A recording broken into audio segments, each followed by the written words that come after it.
Mais surtout après, ils l'ont interdit. Bonsoir, rebonsoir. Vladimir Poutine va-t-il masser encore plus d'hommes au port de l'Europe? Peut-être des centaines de milliers d'hommes par mobilisation générale ou partielle, mais aussi les Nord-Coréens. Les informations se précisent à cet égard sur l'arrivée de Nord-Coréens en Russie même. Regardez les images d'abord qui en témoignent. On va voir qu'il y a aussi des femmes qui viennent maintenant en complément de l'effort de guerre. On est là sur le territoire de la Russie. D'abord, la force simplement symbolique de tout ça. Le continent européen où se trouvent maintenant des soldats nord-coréens venant d'une très lointaine dictature communiste, même stalinienne, c'est sans doute une des dictatures les plus dures de la Terre, Noémie. Oui, écoutez, c'est effectivement des hommes qui sont envoyés sur un territoire qui est très très loin de chez eux, dans le cadre d'accords de défense qui, je le rappelle, ont été signés en 2022 entre la Corée du Nord et la Russie, qui convient justement de se défendre en cas d'agression et de partager des ressources, que ce soit des informations, du renseignement, et en l'occurrence des hommes. Et on sait que la Corée du Nord a déjà fourni un certain nombre de milliers d'hommes qui sont entrés dans ce théâtre d'opération, qui ont été du côté des Russes, qui se sont engagés. Certains d'ailleurs sont morts, encore une fois, sur ce territoire qui est si loin de chez eux qu'ils ne maîtrisent que très peu, dans le cadre d'une guerre qui n'est pas du tout la leur, mais dans un échange très particulier, puisque la Corée du Nord, elle, en échange de ces hommes qu'elle envoie, disons-le, comme de la chair à canon, elle reçoit notamment des informations sur de la technologie très rare, des sortes de technologies auxquelles la Corée du Nord n'a pas accès à cause des sanctions économiques, à cause des sanctions internationales. Et donc c'est un échange comme ça de bons procédés entre la Russie et la Corée du Nord. Et c'est aussi, pour la Corée du Nord, il faut le comprendre, une expérience de terrain que ces soldats n'ont pas encore. Et donc c'est aussi une façon de se former. Mais il faut voir aussi la brutalité et la violence de ces hommes qui sont envoyés dans une guerre qui n'est absolument pas la leur, dans le cadre d'accords comme ça, d'échanges qui les dépassent très largement. Est-ce qu'il y a une forme d'axe? Pendant la Seconde Guerre mondiale, il y avait des axes, il y avait Mussolini, Hitler, les Japonais, versus les démocraties libérales. Voilà. Est-ce que des axes sont en train de prendre petit à petit forme? Oui, non, mais clairement, oui, on a un axe Moscou-Pyongyang. On pourrait l'appeler, je sais pas. L'axe du mal. L'axe. Non, ça a déjà été fait. C'est déjà donné. C'est déjà été donné. Vous pouvez. Ou de Reagan quand Reagan parlait de ce qu'il appelait l'axe du mal. Oui. Je précise une chose, les deux pays asiatiques qui ont fourni le plus de soldats à l'étranger, c'est les deux Corées, en fait. Depuis longtemps, c'est pas nouveau. La Corée du Sud a envoyé 200 000 soldats au Vietnam combattre aux côtés des Américains. La Corée du Nord, ça fait très longtemps qu'ils exportent leurs soldats au Moyen-Orient, en Afrique. Il y avait des soldats nord-coréens, des pilotes, des ingénieurs, plein de gens en Afrique. Au Moyen-Orient, en 2007, lorsque les Israéliens bombardent l'usine ou la centrale nucléaire d'Er Sor en Syrie, ils tuent des ingénieurs nord-coréens qui sont venus aider la Syrie à éventuellement se doter d'une arme nucléaire. Donc la Corée du Nord est aussi un exportateur de missiles balistiques clandestins, c'est le plus grand exportateur clandestin de missiles balistiques au monde. Donc il y a une expérience quand même d'exporter ces soldats pour en retirer aussi effectivement des savoir-faire, tout un tas de choses, mais jamais évidemment à cette échelle. Donc oui, actuellement, l'Ukraine combat deux pays officiellement en guerre. Elle est en guerre contre la Russie et contre la Corée du Nord. 30 000 hommes, 50 000 hommes, plus la mobilisation partielle. Gilles Mieli, vous avez rejoint également. C'est quand même une armée très considérable qui sera là aux portes de l'Union européenne. Oui, tout à fait. Il faut rappeler que les 10 000 hommes qui étaient envoyés il y a 2 ans se sont battus essentiellement à Novgorod. Ils n'ont pas traversé la frontière internationale entre la Russie et l'Ukraine. Il faut prendre en compte, est-ce qu'on va voir des soldats nord-coréens sur le territoire ukrainien propre? Ça, c'est une question, mais en tout cas, c'est très, très problématique. Après, je ne sais pas si aujourd'hui l'état de champ de bataille permet de créer de brèches, de percées et d'exploitation, même avec beaucoup d'hommes derrière. Ça, c'est la grande question. Mais en tout cas, c'est une évolution très importante et avec des conséquences qui pourraient être assez conséquentes, quoi. Ouais. Ils livrent des missiles aussi, hein. Ils livrent des hommes, ils livrent des missiles, et les missiles aussi sont redoutables. Oui, apparemment on parle de 120 à 150 KN-23 avec 6 à 10 lanceurs, donc ils arrivent en fait avec toute une batterie de moyens.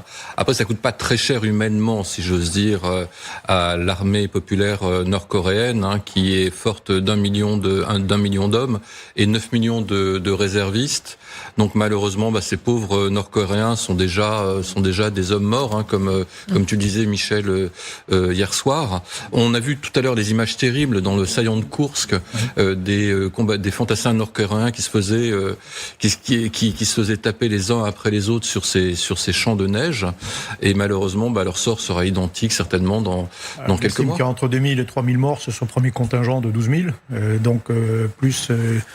plus les blessés graves, c'est-à-dire c'est quand même une bonne partie du contingent qui a été consommé complètement. Ils se laissent pas prendre parce que c'est encore pire pour leur famille. Donc à mon avis, il y avait 2 prisonniers, 2 personnes sur 12 000. Oui. Kim Jong-un s'est affiché avec les soldats, avec un certain nombre de soldats revenus du déploiement dans la région de Koursk. Il y a un monument qui a été élevé en leur honneur, un monument d'amitié entre la Corée du Nord et la Russie. Tout ça fleure vraiment la guerre froide, hein, un retour de la guerre froide avec les proxys, avec les deux mondes. Regardez, même les femmes nord-coréennes qui sont envoyées en Russie. Alors, elles sont traitées d'une manière très très particulière. On les envoie sans passeport, donc en réalité, elles sont complètement à la merci évidemment de la dictature nord-coréenne, et elles vont travailler au service de la Russie pour l'effort de guerre. Oui, mais c'est presque aussi important que d'envoyer des soldats. C'est-à-dire que un des problèmes de la Russie, c'est qu'elle manque considérablement de main-d'œuvre. Et quand vous mobilisez 1 500 000 hommes, je veux dire, dans la force de l'âge, c'est autant de travailleurs aussi potentiels que vous retirez des usines. Donc c'est un vrai problème de main-d'œuvre en Russie. Et donc, là aussi, autre article d'exportation de la Corée du Nord, les travailleurs, qui, je le rappelle, ne verront qu'une toute petite partie du maigre salaire qui leur sera fourni. Le reste étant confisqué par un bureau spécifique qui fait beaucoup d'argent sur cet article d'exportation. Mais c'est une autre aide à la Russie et qui est, à mon sens, presque aussi importante que véritablement l'aide militaire. Petite parenthèse historique, hein, il y avait une tradition des combattantes communistes, des dictatures communistes, les snipers, vous qui avez été maître sniper, les tireuses d'élite. Alors on a retenu 2 visages, hein, Rosa Chanina, qui avait fait des dizaines de morts, et Pavlichenko, qui d'ailleurs avait un ancrage ukrainien, puisqu'à l'époque c'était un seul pays, c'est l'Union soviétique, il y avait les Russes et les Ukrainiens. Ces femmes étaient des combattantes remarquables. Hein. Des pilotes, etc. Alors c'est le rare bon côté des régimes communistes, c'était quand même relativement égalitaire, et donc on trouve des femmes dans les emplois, sauf quand même les postes de direction suprême, mais on les retrouvait un peu partout. Alors oui, et puis ils en faisaient évidemment beaucoup de propagande. J'avais étudié un petit peu tous les snipers soviétiques. Ces femmes qui ont tué plusieurs centaines de... Uniquement quand la patrie est vraiment en danger. Ouais. Dès que la paix revient, c'est à la cuisine. Je sais pas. Enfin non, mais accessoirement les pertes. Seulement si elles savent. Non, mais les pertes humaines étaient tellement, les pertes en hommes étaient tellement grandes pendant la Grande Guerre patriotique que on a été obligé aussi d'envoyer des femmes dans plein de métiers. D'hommes. Donc en URSS, on trouvait des femmes à peu près dans beaucoup de corps métiers, mais aussi beaucoup dans l'armée. Ça vient nous rappeler aussi à quel point les propos de Pitexet sont ineptes lorsqu'il dit qu'il faut de la testostérone absolument pour pouvoir entrer dans l'armée. Or, on voit qu'il y a des femmes qui s'enrôlent dans des postes importants dans l'armée, dans des brigades, qu'elles soient féminines ou non, qu'elles soient snipeuses, qu'elles soient dans les renseignements, etc. Il n'y a pas besoin d'avoir... Et ce sont des excellentes soldates lorsqu'elles sont... Il n'y a pas besoin de faire du développé couché et de la fonte. Et de la fonte. Hein. Pavlichenko, qu'on voit ici, était la première citoyenne soviétique qui avait été accueillie même par Roosevelt. Sa gloire était immense. C'était ces combattantes soviétiques qui étaient d'un courage et surtout très très redoutable. Je crois qu'elle a mal fini quand même. Pour les tireuses de précision, il y a aussi un problème de rythme cardiaque. C'est-à-dire que les femmes ont un rythme cardiaque souvent plus bas que les hommes, et ce qui est important notamment pour la stabilité du tir. Enfin, alors attendez, ça là, je m'adresse aux tireurs de précision. Vous voulez dire que les femmes peuvent avoir un rythme cardiaque mieux maîtrisé? Oui, mieux maîtrisé. Regardez. Ah oui, non, mais moi je crois aux différences biologiques entre les hommes et les femmes. Il ne s'agit pas de dire que les femmes sont des hommes comme les autres, mais justement qu'elles ont d'autres pouvoirs qui peuvent être tout à fait utiles dans l'armée. En tant que femmes, elles peuvent justement très bien servir absolument dans tous les services, en fonction aussi de leur propre force et de leur biologie. En Ukraine, il y en a beaucoup. Ah oui. Les nouvelles révélations sur le stratagème d'Ankara, ce que Trump a fait en changeant d'avion dans le plus grand secret. Le secret aura tenu 1 mois et maintenant c'est la porte ouverte aux informations sur le changement d'avion, sur qui a été dans l'avion, qui a été dans le petit compartiment de repas où le président des États-Unis s'était caché. Justine Jankowski en direct à Washington. Quels sont les derniers développements, ce qu'on apprend ce soir? Oui, effectivement, nous ici, on n'a pas d'éclipse totale, mais on a cette mission clandestine extraordinaire qui passionne la presse américaine, qui passionne aussi les Américains, avec plusieurs nouvelles informations. D'abord, Donald Trump a confirmé tout simplement cette histoire devant les journalistes hier. Il a dit finalement qu'il avait juste obéi au Secret Service. Il a dit le Secret Service m'a demandé de le faire, donc je l'ai fait. Deuxième information, c'est qu'on a appris qu'il y avait eu une sélection, qui n'était pas le seul à être monté dans cet avion militaire. Avec lui, il y avait Dan Scavino, l'un de ses plus proches conseillers. Il y avait aussi Pete Hegseth, l'équivalent du ministre de la Défense. Donc il y a ceux qui l'ont accompagné dans l'avion militaire et puis il y a ceux qui sont restés sur la touche dans l'avion leur, dans le Air Force One, comme un membre important de son cabinet, Marco Rubio. Et évidemment, ici, tout le monde se demande comment la sélection a été faite. Et puis, la troisième information que l'on a apprise, eh bien, c'est tout simplement qu'il y avait effectivement une menace crédible contre le Air Force One. Ça, c'est une source anonyme qui s'exprime dans CNN, qui dit qu'il y avait effectivement la menace d'un missile tiré contre le Air Force One et que cette menace était effectivement suffisamment crédible pour élaborer ce plan à la dernière minute. En tout cas, cette nouvelle histoire extraordinaire déclenche ici finalement une nouvelle tempête politique, puisqu'elle contraste fortement avec l'image que Donald Trump veut donner, celle d'un pays qui est en train de vaincre l'Iran.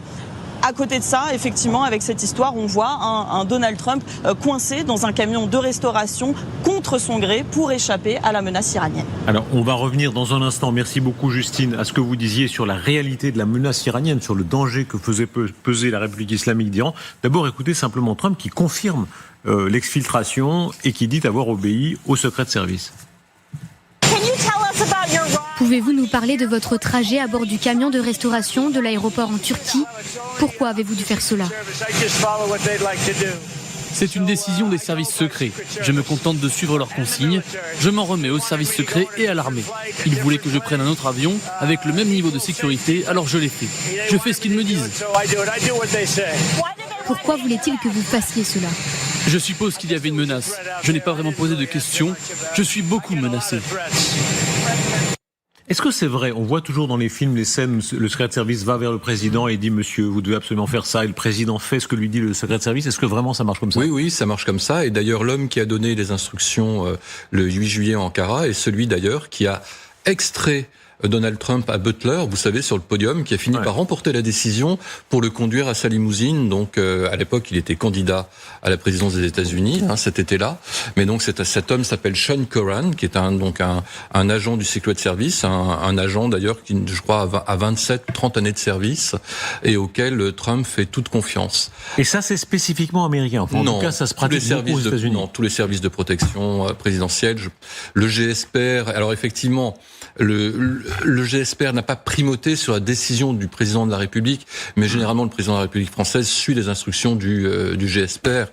Il y a là quelque chose de très américain, cette idée qu'il y a une continuité de l'État et que, au-delà, l'intérêt suprême des États-Unis est si fort que le président élu, évidemment, préside, mais sa sécurité ultime, il doit se plier à l'appareil, d'une certaine façon. Oui, mais tout en accumulant aussi de grosses fautes de sécurité. Je ne sais pas si on pourra parler des conditions donc de. On va en parler. On va parler de la menace iranienne. Mais d'abord sur la décision, simplement de faire ce qu'il a fait. Il y a quelque chose qui cloche ici, parce que d'abord, un mois après, le président aurait dû dire peu importe qui m'a dit quoi faire, c'est ma décision, c'est moi le responsable. Quand c'est arrivé, il n'était pas sous le feu. Il aurait pu prendre le téléphone, appeler les patrons de la CIA, dire mais qu'est-ce qui se passe ici? Parce que quand même, derrière, c'est quelque chose de très grave. Quelqu'un à terre a donné l'ordre d'abattre un avion avec les présidents des États-Unis. On comprend ce que ça veut dire, c'est 11 septembre. C'est clair. Ça veut dire aussi que les Iraniens, au moment où ils ont la main, ils vont voir les Américains prendre leur temps pour avoir 1 million d'hommes pour aller écraser Téhéran. Il y a quelque chose d'énorme ici, qu'un président ne dit « Oh non, ils m'ont dit juste de changer d'avion ». C'est pas juste cette question technique-là. Et cette information est d'une importance stratégique telle qu'un président ne dit « Non, c'est les types qui m'a sauvé il y a 12 ans, qui m'a dit, donc je vais m'exécuter ». C'est pas du tout comme ça que ça s'est passé. Vous mettez le doigt sur un point en tout cas très important, c'est que très visiblement, c'est le New York Times ce soir qui le révèle, il y a un certain nombre d'informations qui étaient en possession des services secrets américains. Une personne armée d'un missile solaire portable a été aperçue aux abords du sommet de l'OTAN. Les Iraniens savaient exactement où Donald Trump séjournait à Ankara, l'étage où il se trouvait, je crois que c'est l'hôtel Marriott, enfin peu importe. Les Iraniens donc savaient ça, et l'information a été jugée suffisamment crédible pour inciter le président des États-Unis à mettre en œuvre cette opération de diversion pour le faire quitter la Turquie dans de telles conditions. Est-ce que ça vous paraît effectivement une série d'informations solides ? De toute façon, pour attaquer un avion, c'est soit vous mettez un engin explosif à l'intérieur, enfin, soit de l'intérieur, soit vous le tapez au manpads au moment où il décolle, où il atterrit. Et donc là...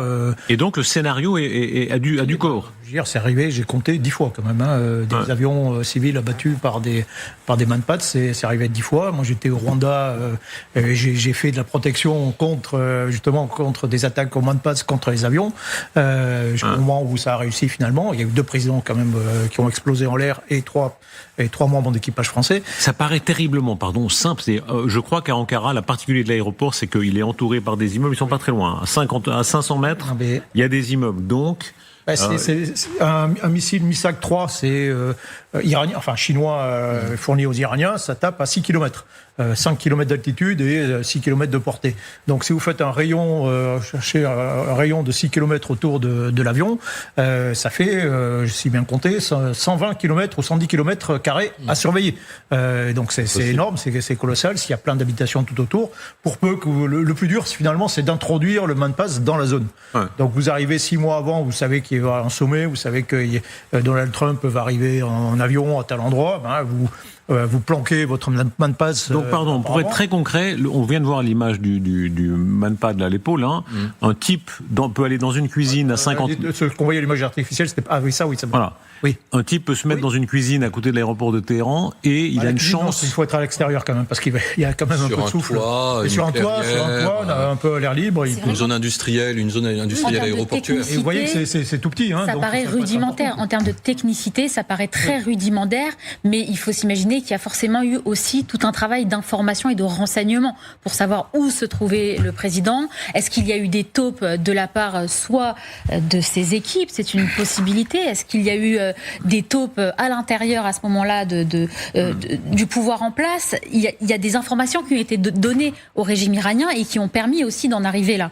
Maintenant, mais ce que disait tout à l'heure Gilles Meili est très frappé au coin du bon sens. Effectivement, s'ils avaient réussi à tuer d'un seul coup de manpad, président des États-Unis, le secrétaire d'État Rubio était là, Bessent et toute la tête de l'État américain qui voyageaient ensemble dans l'avion.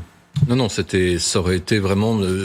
Guy a eu raison de parler du 11 septembre. Ça aurait été équivalent en termes d'écho mondial.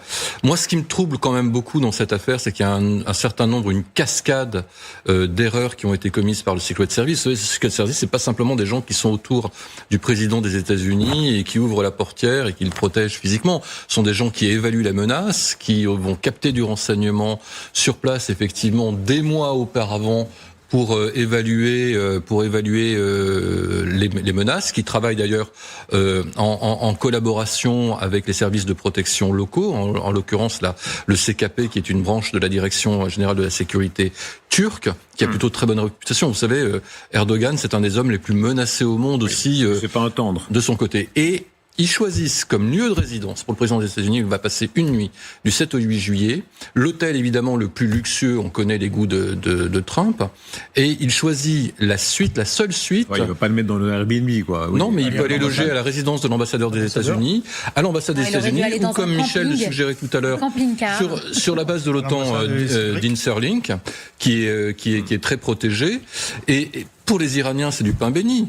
Parce qu'ils savent très bien que le président des États-Unis va être logé dans la seule suite qui est protégée par des vitres pare-balles de l'hôtel, donc ils savent effectivement à quel étage. La vengeance, il faut rappeler, c'était au moment des funérailles de Khamenei et l'idée que les Iraniens voulaient se venger. Moi j'étais frappé même sur ces plateaux, rappelez-vous, Jean Yakovlev par exemple disait, après tout, les Israéliens et les Américains ont tué Khamenei en dehors du droit international.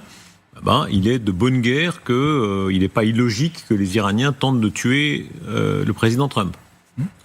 Alors, d'abord, c'est pas une question de droit ou pas de droit, c'est quelle est la logique. Les Iraniens sont en train de gagner la guerre.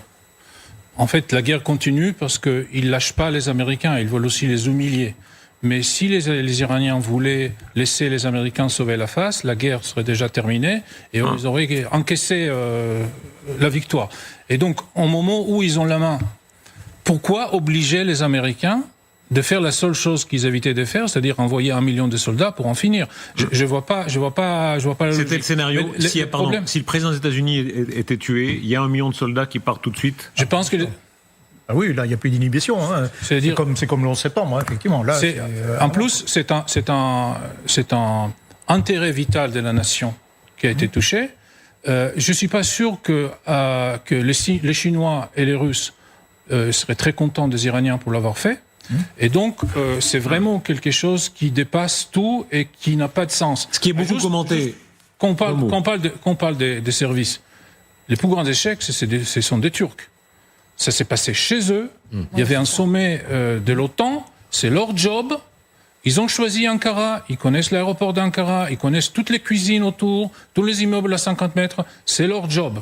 Et tout ça a été fait, et pas en 48 heures, parce qu'il faut préparer ça depuis longtemps, sous leur nez. Alors, que l'information vient d'Israël, c'est logique, parce que les Iraniens ont des réseaux en Turquie pour tuer des Juifs et pour tuer des Israéliens. Et il y a 1 an, je pense, ils ont fait exfiltrer un député israélien. Ils ont dit de quitter la chambre en courant parce que les assassins sont de l'ascenseur. Ouais. Voilà. Ce soir, il y a évidemment la question du leurre, parce que l'avion a servi de leurre, et le New York Times donne un certain nombre d'informations sur qui était au courant, qui n'était pas au courant, et ceux qui ont pu monter avec le président des États-Unis de manière subreptice dans ce camion, cette petite camionnette de livraison des repas. Ils sont pas très nombreux, hein. Si j'ai bien compris. Donc il y a sa propre principale secrétaire. Il y a qui d'autre? Vous êtes gentil quand on va. Il y a un certain Walt Nauta qui est donc son espèce de de factotum, qui dirige un petit peu le secrétariat autour du bureau ovale. Et puis Dan Scavino qui est le chief of staff adjoint, qui était l'homme de sa dernière campagne et qui est un petit peu le super communicant aussi de la Maison Blanche. Et ce qui est à noter, c'est qu'il préfère embarquer finalement Nathalie Harpe plutôt que de prendre avec lui quand même Marco Rubio, qui est non seulement secrétaire d'État, mais aussi conseiller national à la sécurité. Alors, ça donne lieu à un déluge, une rigolade de mèmes. Regardez les quelques mèmes. Alors, il y a d'abord ceux qui sont produits par les Iraniens, évidemment, mais pas forcément. Voilà, images générées par intelligence artificielle. Alors, il y a toute la gamme, la variété de toute l'IA est lâchée pour Trump caché au milieu des plateaux repas. Ça, c'est la vidéo des Iraniens. Toutes les ambassades d'Iran partout dans le monde se sont relayées pour faire ce genre de petites vidéos moqueuses. Regardez encore cette petite séquence sur le thème Trump était caché au milieu de la nourriture. Il paraît que c'était des repas cachers. What is this mess? Stop it! This is ridiculous! Oh! Voilà, évidemment, en termes d'image, on verra ce que ça donne. Une grande question, c'était le leurre, comme vous dites, c'est-à-dire cet avion leurre. Écoutez, Trump lui-même qui répond à l'objection. Après tout, vous avez laissé dans l'avion pas mal de vos collaborateurs et de journalistes.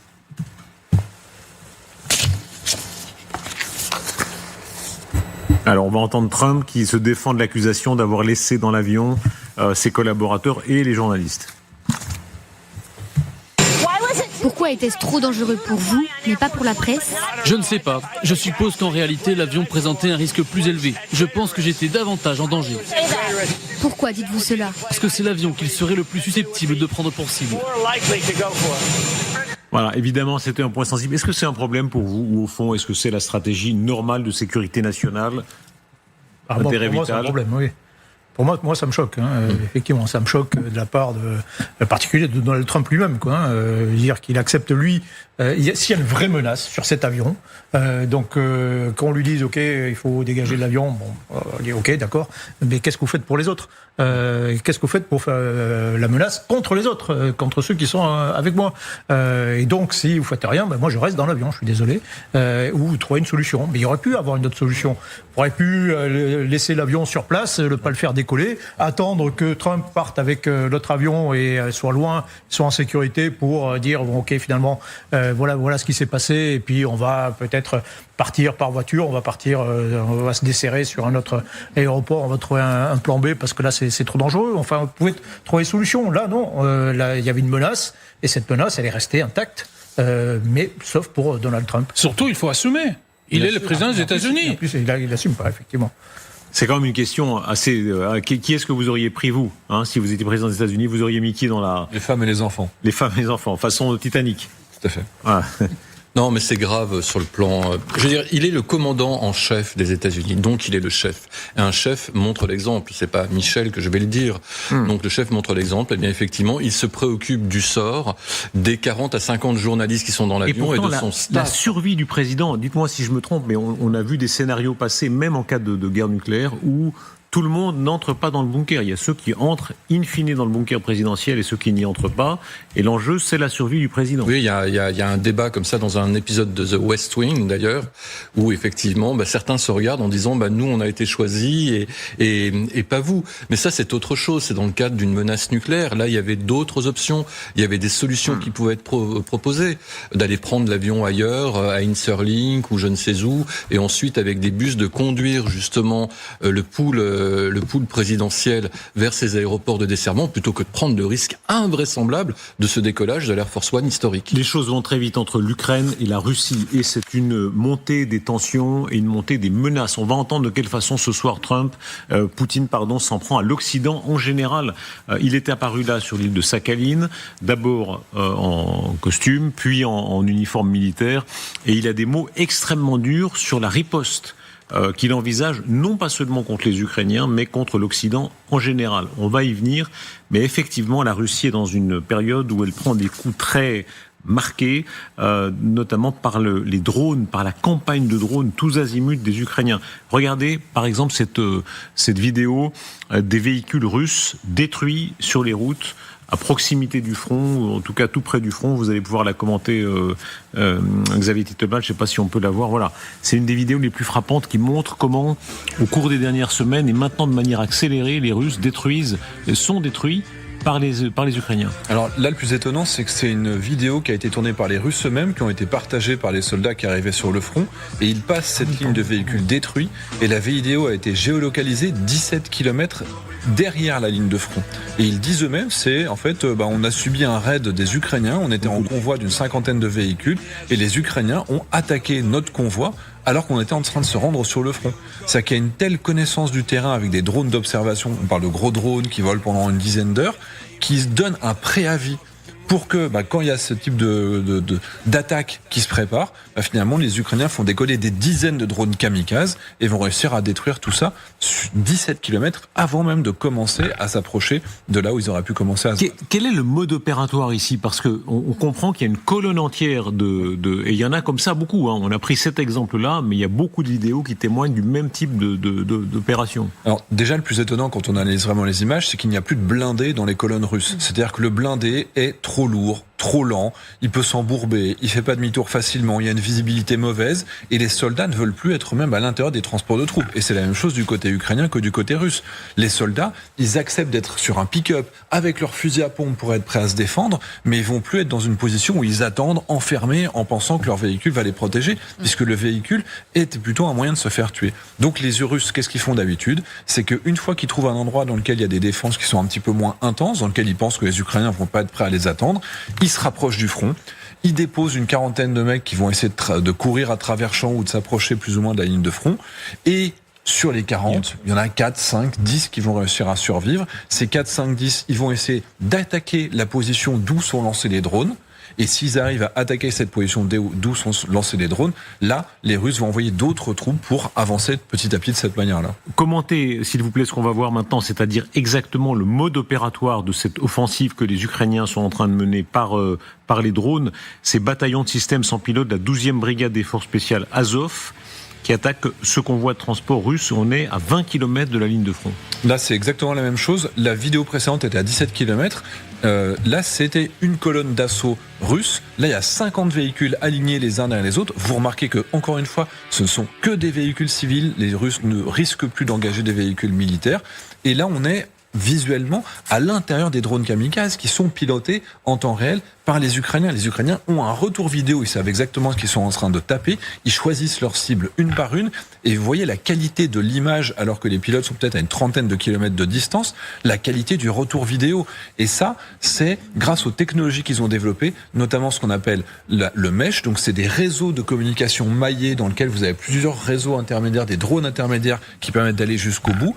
Certaines des frappes sont faites avec de l'intelligence artificielle. On voit quand il y a, alors là c'est quelque chose qu'ils ont ajouté après, mais on voit que le drone va tout seul jusqu'à l'impact parce qu'ils ont réussi à développer l'intelligence artificielle. Donc on résiste à la guerre électronique, on a des réseaux de communication maillés et on a de l'intelligence artificielle. Et c'est pour ça qu'ils peuvent taper en grand nombre plus loin que les Russes. Les Russes ont principalement travaillé avec la fibre optique. La fibre optique a d'autres défauts. C'est lourd, ça réduit la portée opérationnelle, on peut en transporter moins de charges militaires et puis c'est moins manœuvrant. On comprend là la colère de Poutine parce qu'en fait la Russie prend, il y a les raffineries, il y a les centres Whiteberry, on va avoir d'autres images qui nous arrivent ce soir qui sont très considérables.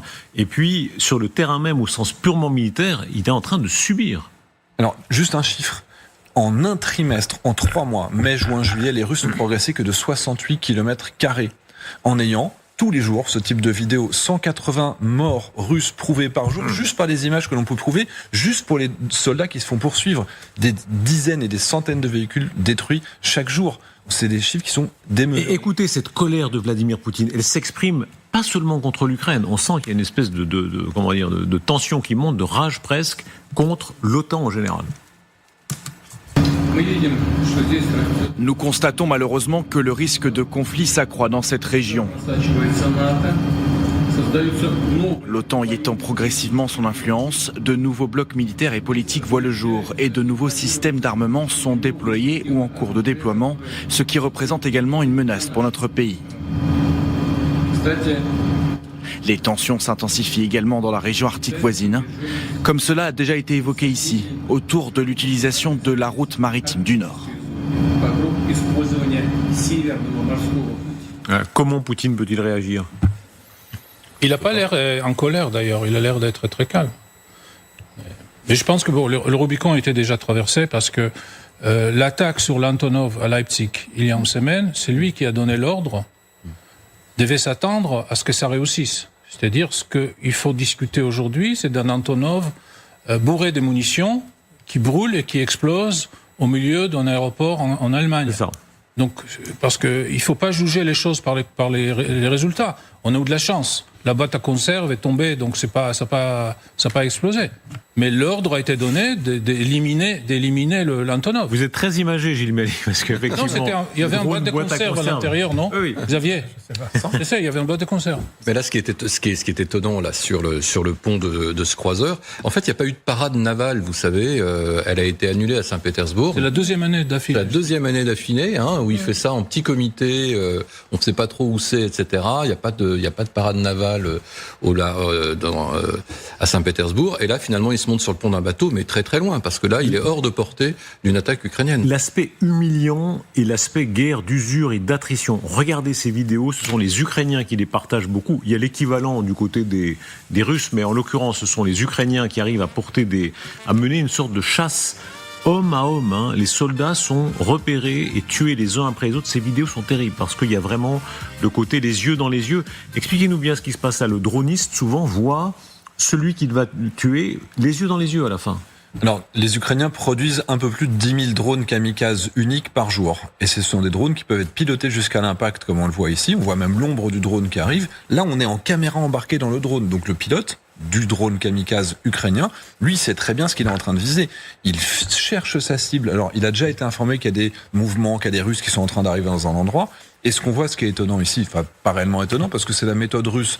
Les Russes vont envoyer comme ça 1, 2, 3, 5 personnes, 5 soldats, qui vont arriver, regardez, en plein milieu d'un champ. Comment est-ce que vous pouvez passer inaperçu avec une sorte de tenue qui permet... Avec une tenue de camouflage qui n'a pas l'air très efficace. C'est ridicule. Il y en a qui étaient habillés en pingouin à un moment. Enfin, on est quand même sur un...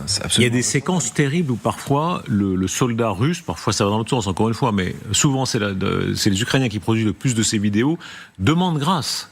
Et ils regardent le drone et ils demandent grâce. Il y a un rapport personnel presque. Michel Goya, vous qui avez été sniper, ça change. Regardez, ce soldat-là qui essaye de tirer sur le drone. Bien sûr, c'est une immense guerre de snipers en fait. Tous ces drones, c'est des snipers dans le ciel.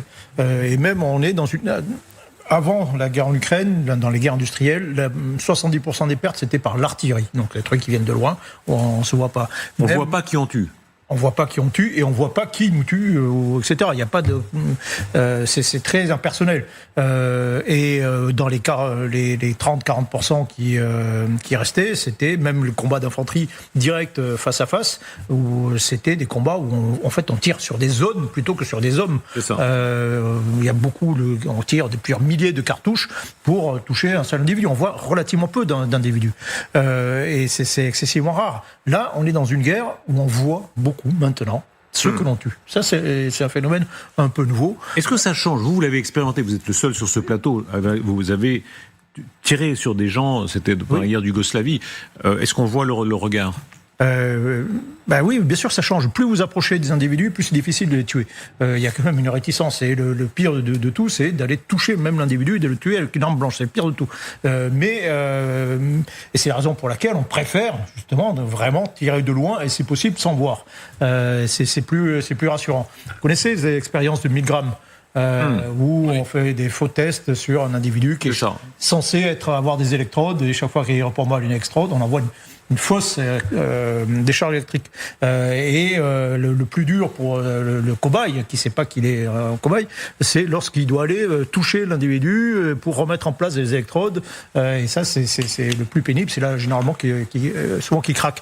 Donc oui, plus on s'approche d'un individu, plus le contact est physique et plus c'est dur. Et puis quand vous voyez, moi ça m'est arrivé de voir, par exemple, un individu qui était à 80 mètres de moi. Je le soupçonnais fort. J'avais vu quelqu'un qui tirait au même endroit sur nous d'ailleurs. Et je me remets dessus et je vois un individu à côté de sa femme, à côté de son enfant, qui est en tenue civile, qui a plus d'armes, qui est là. Et je lui dis mais ok, qu'est-ce que Et là vous avez le fusil en main. Oui, alors on est deux. Moi, je suis avec un tireur. Moi, je fais ce qu'on appelle le spotter. Pour l'instant, je guide et je donne les ordres. Et puis j'attends. Puis je dis oui, non. Alors que jusqu'à présent, on tirait sur des zones aveugles en réalité. Moi, je calculais d'où venaient les tirs et je faisais tirer dans les bâtiments. Et de temps en temps, on touchait des individus. Là. Finalement, j'ai pas osé le tuer. Mais il y a eu un autre cas où j'arrive à déterminer d'où vient le tireur qui a touché un de nos soldats, et qui vient de le toucher. Je me suis mis à la place du soldat qui avait été blessé, qui a pris une balle dans le ventre. J'ai calculé d'où venait exactement le tir. Je suis allé mettre en place mon équipe et j'ai dit, ok, voilà, on surveille spécifiquement cette zone. Et au moment où on observe la zone, on voit effectivement un homme qui tire, qui sort et qui nous tire dessus. Et dans la foulée, comme on avait tout préparé, on a tiré immédiatement sur lui et on l'a abattu. Mais là, ça posait aucun problème. Mais voilà, il y a des cas où... oui, c'est toujours plus délicat de tuer quelqu'un, surtout quelqu'un qui n'est pas agressif.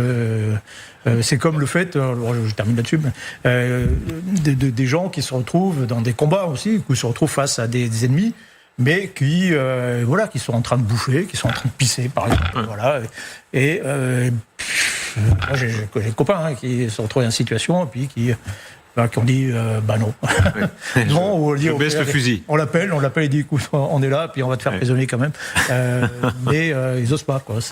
La grande différence, c'est que c'est enregistré en bonne qualité. Oui. Et que c'est partagé sur les réseaux sociaux. Et donc la famille peut découvrir ça, ainsi que la planète entière voit les dernières secondes de votre vie. Je trouve que ça, c'est quelque chose d'horrible que le XXIe siècle est en train de contribuer à l'histoire de la guerre. Il faut relier ça aux dernières nouvelles sur la mobilisation, on y viendra plus tard. Il est fort probable que la Russie décide une mobilisation soit générale, soit partielle, c'est-à-dire il y a encore plus de ces types qui seront envoyés au front. Et encore une fois, ça va dans les deux sens. Évidemment, il y a aussi des actions en sens inverse, mais là, le grand nombre viendra de Russie qui sera confronté à ça. Et ce qu'on se dit lorsqu'on voit ces images, lorsqu'on entend ces témoignages, lorsqu'on voit ces hommes qui supplient face à un drone qui est sur le point de les abattre, c'est vivement qu'ils arrêtent cette guerre, vivement qu'ils trouvent une solution politique, vivement qu'ils fassent des compromis, qu'ils s'assoient autour d'une table, qu'ils trouvent des négociations, parce que ces jeunes hommes qui sont envoyés à la mort, c'est des familles en souffrance, c'est des flots de sang, c'est tellement de douleur que il n'y a pas d'autre choix à un moment donné que de s'entendre, que de trouver des solutions. On ne va pas indéfiniment voir des hommes mourir de part et d'autre d'ailleurs pour des égos démesurés de politiciens qui n'en peuvent plus. Regardez la séquence qui suit, parce que vous allez la commenter s'il vous plaît, Xavier Titelman. Il arrive cependant que les Russes aussi, et encore une fois, c'est dans les deux camps, arrivent avec leurs moyens à battre le drone. Et regardez, c'est un combat Kalachnikov contre drone qui est assez étonnant. Шустрый, съебался?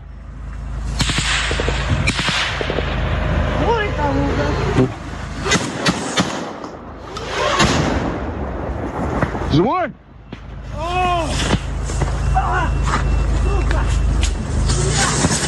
Живой?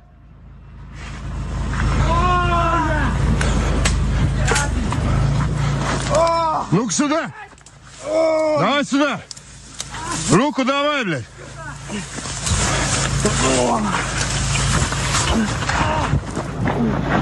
Давай вставай нахуй! В кабину садись! Voilà, faites-nous le commentaire. La séquence est folle, c'est-à-dire qu'avec des moyens à l'ancienne, il arrive à abattre le drone. On voit le drone qui essaye. Je pense justement qu'il l'a pas abattu. Ouais. Qu'est-ce qui s'est passé? Il avait réussi à l'abattre, il aurait explosé en plein vol et on aurait vu une détonation. Là, le drone, il l'a raté et le drone est tombé sur son collègue juste derrière. Donc là, en l'occurrence, le soldat russe derrière est certainement blessé. On l'entend, il n'a pas l'air d'être franchement en bonne forme. Donc c'est ce que j'ai vécu il y a un mois. J'étais à Dobropile et on a été attaqué par des séries de drones. Il y en avait 3 qui étaient autour de nous. J'étais avec ma petite caméra. Les autres avaient sorti leur fusil d'assaut. Et ils se préparaient à pouvoir se défendre exactement de cette manière-là. Et avec beaucoup de chance, parce que les fusils d'assaut, c'est vraiment pas facile pour intercepter des... c'est du tir au pigeon, c'est très difficile. Mais il vaut mieux avoir du fusil à pompe ou d'autres types de grenailles. Et en l'occurrence, les soldats maintenant, Michel le disait, 99% des soldats n'auront jamais besoin de tirer sur un ennemi. Par contre, 99% des soldats ont besoin de tirer, de se défendre contre des drones. Et donc, il vaut mieux avoir des fusils à pompe que des fusils d'assaut aujourd'hui. Mais c'est tout ce qu'ils ont, malheureusement. Et là, en l'occurrence, le Russe n'a pas réussi à abattre ce drone. Et donc, ça a touché son copain. C'est aussi dangereux pour les camarades. Parce que dans le feu de l'action, on tire. Finalement, on tire sur celui qui est à côté de vous. Ouais, moi, ce qu'on oublie à chaque fois, c'est que les drones sont aussi utilisés par les Russes pour faire du tir au pigeon sur les civils ukrainiens. Oui, et ça, on l'oublie complètement. Évidemment, c'est une guerre entre soldats. Là, c'est bon, ils essaient de s'éliminer les uns les autres. C'est une chose, mais quand même, les Russes vont jusqu'à poursuivre les civils dans les villes avec des petits drones et les tuent. Donc on sait pas du tout la même conception de la Russie et de l'Ukraine. L'Ukraine, elle tue les soldats parce que ils ont pas le choix. Encore une fois, moi je me mets à la place des soldats ukrainiens. Ils sont là pour défendre leurs femmes, leur famille, leur terre et leur identité. Je sais même pas si ils arrivent encore. Moi, je me mets à leur place. Je suis je suis 3/4 ukrainienne. Je pense que j'aurais pas de scrupule à aller tuer un soldat russe qui vient tuer, violer, assassiner, et ça depuis 300 ans. Donc ça, il faut peut-être remettre aussi en perspective. Et à propos des civils qui sont pourchassés par les drones, notamment à Kherson, on parle de safari humain, et on se demande même s'il ne s'agit pas de services marchands, comme ça a été le cas, tu l'as vécu donc, en Bosnie en 95 et 96, où effectivement on donnait des permis de tuer. Les Serbes accordaient des permis de tuer à des civils qui venaient chasser de l'homme, de l'humain, dans les rues de Sarajevo.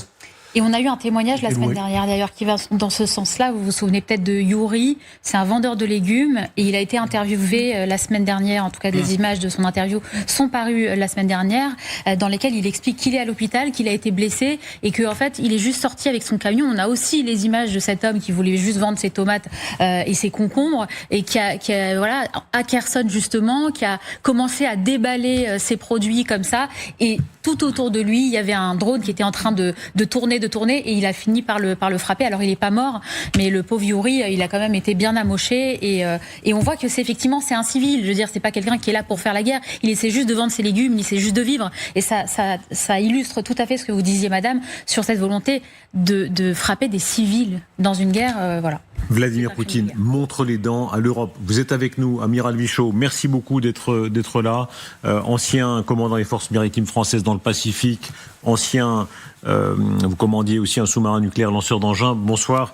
Vous êtes particulièrement précieux ce soir, puisqu'on va voir que c'est les images de la soirée. Vladimir Poutine apparaît sur l'île de Sakhaline, inspection de la flotte du Pacifique, et c'est là qu'il a choisi de tenir des propos extrêmement durs, non pas seulement contre l'Ukraine, mais contre l'Europe et l'Occident en général et l'OTAN, en parlant de représailles. C'est la première fois sans doute qu'il va si loin dans l'idée de viser très directement les Occidentaux.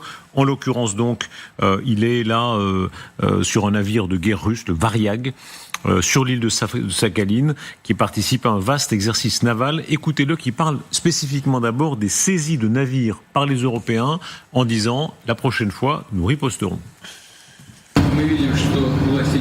Nous constatons que les autorités de certains pays, en violation du droit maritime international, tentent de restreindre la circulation des navires exploités par nos opérateurs.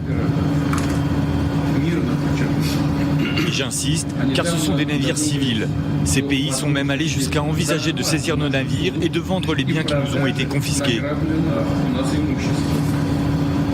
Ce sont des actes de piraterie et de vol. Si de telles actions commencent à être mises en œuvre, nous serons contraints de riposter de la même manière, mais pas forcément au même endroit où ces attaques sont réalisées. Nous déterminerons où et quand la riposte est nécessaire et appropriée.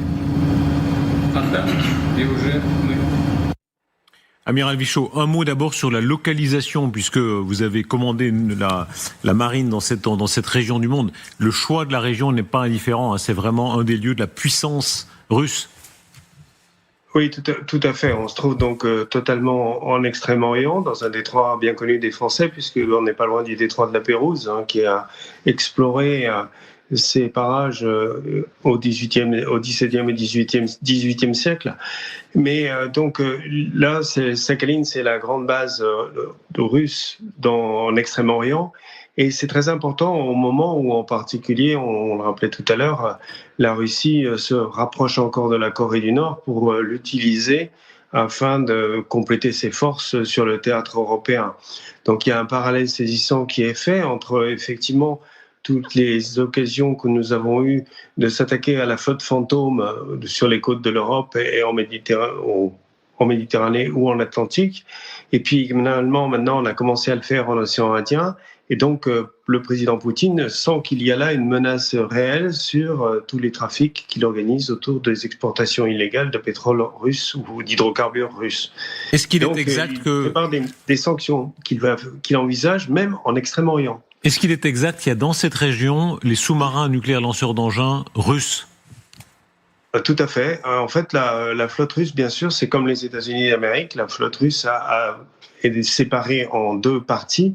Une partie qui est dédiée à la façade occidentale, donc les Européens et les Américains, mais sur leur rive est, et une autre partie qui est dédiée à la façade orientale de la Russie, c'est-à-dire les Japonais, les Sud-Coréens et bien évidemment les Américains de l'ouest des États-Unis, donc de l'autre côté de la côte pacifique des États-Unis.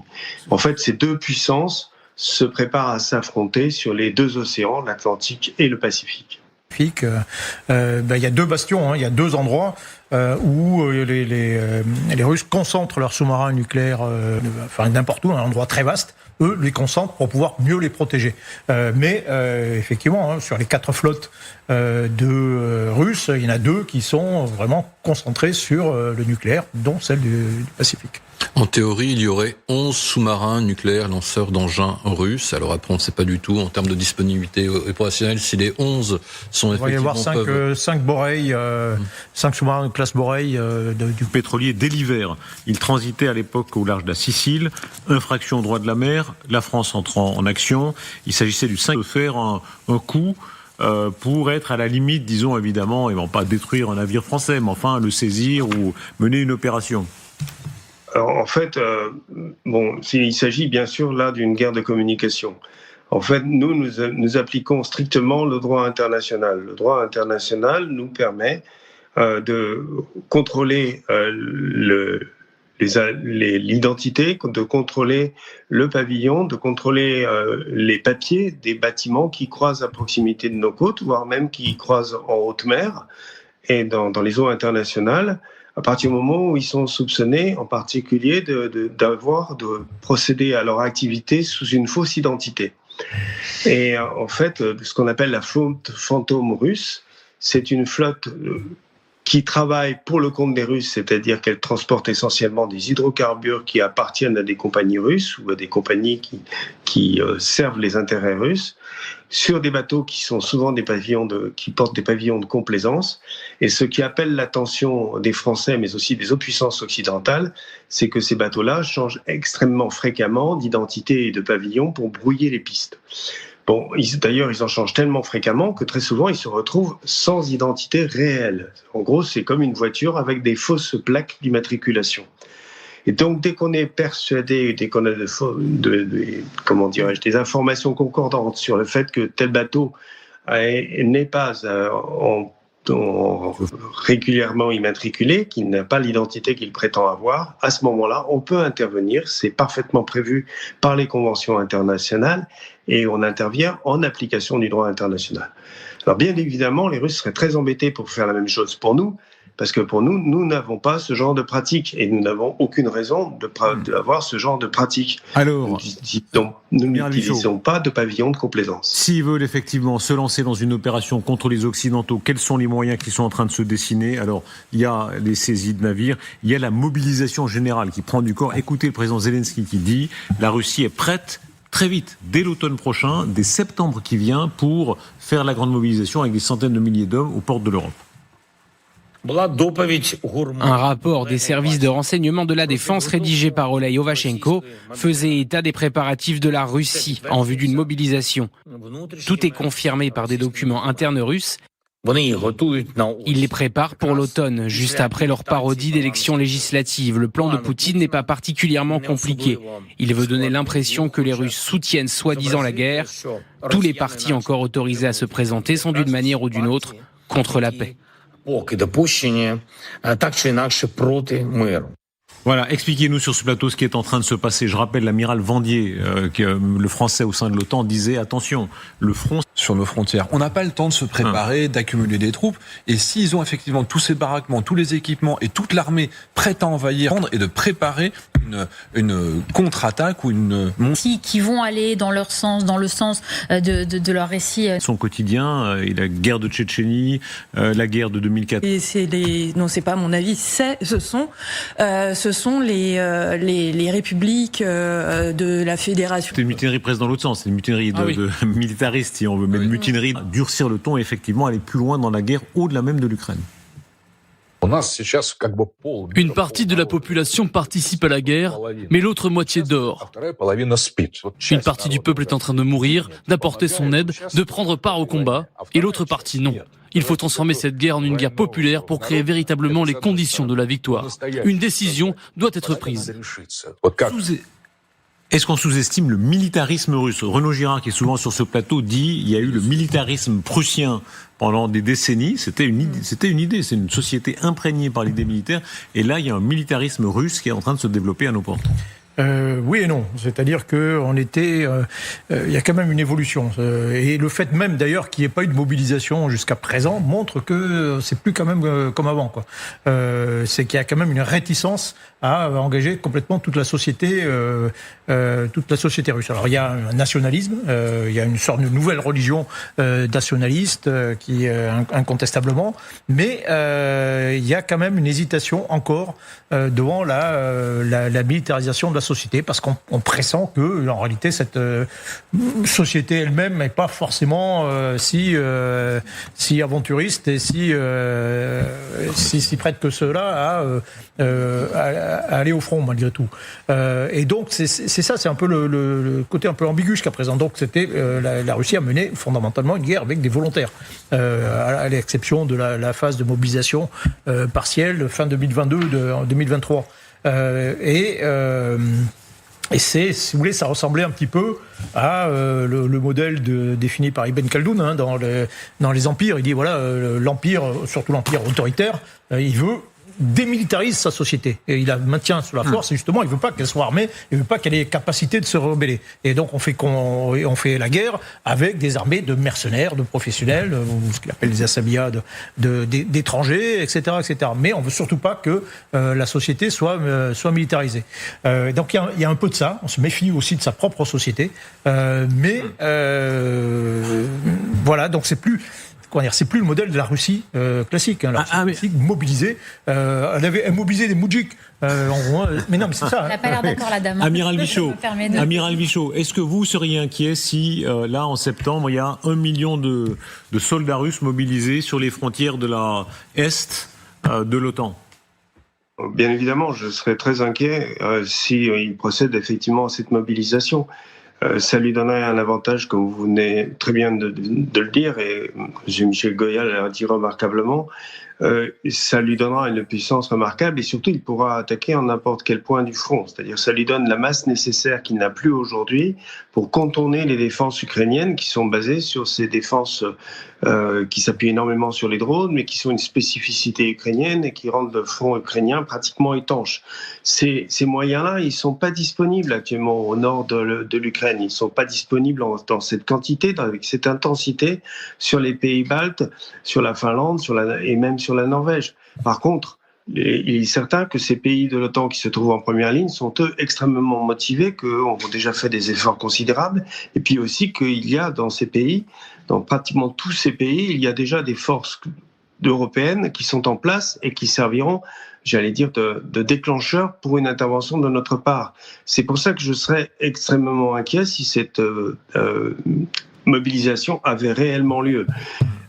Maintenant, elle n'est pas certaine. Cette mobilisation, elle est annoncée. Pourquoi ? Parce que le président Poutine y est aux abois. On est à peu près dans le même cas que ce qui a été dit en matière maritime sur le fait de s'en prendre au bateau comme nous en prenons à leur bateau. Pourquoi ils ont toutes ces mesures de répression, de rétorsion, de toutes ces réponses qui se mettent en place ?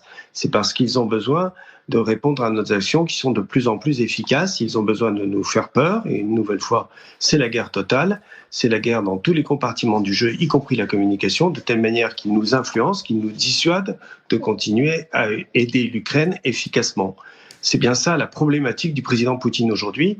Il faut que les Européens cessent d'être efficaces dans la défense de l'Ukraine. L'offensive. Pour ça, il faut faire en sorte qu'ils ne s'arrêtent leur aide. L'offensive de la Russie, elle est en fait déjà commencée en matière de missiles. Regardez les bombardements sur Zaporijjia. Notamment, le chef d'administration de l'oblast ukrainienne de Zaporijjia a annoncé ce bombardement russe survenu dans la matinée, bombardement à Kherson avec là aussi des dégâts très considérables. Et à chaque fois, on est dans une situation où tout à l'heure, on voyait les réussites ukrainiennes en matière de drones. Là, en matière de missiles, c'est l'Ukraine qui subit, Nathalie Chin, très durement. Ah oui, surtout le sud de l'Ukraine, c'est depuis le début de l'été, c'est dramatique. Mon cousin Victor, qui est d'Odessa, me disait toutes les 3 heures, il y a des bombardements. Vous imaginez vivre toutes les 3 heures, il faut se mettre dans les caves, se protéger, comment travailler, comment aller chercher de la nourriture. On peut pas aller très très loin parce que on faut qu'on se mette à l'abri.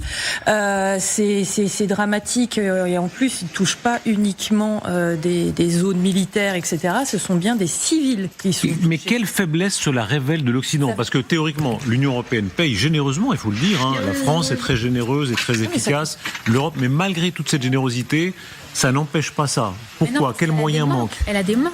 Quels manque? Mais là, c'est les intercepteurs patriotes, notamment des systèmes de défense antiaérienne qui permettent de protéger le ciel ukrainien. Lorsque vous avez Kiev qui est sous les missiles, on a vu ça la semaine dernière, c'était mardi ou mercredi, il y a eu une vague très massive à la fois de drones et de missiles balistiques qui ont attaqué tout azimut la ville de Kiev.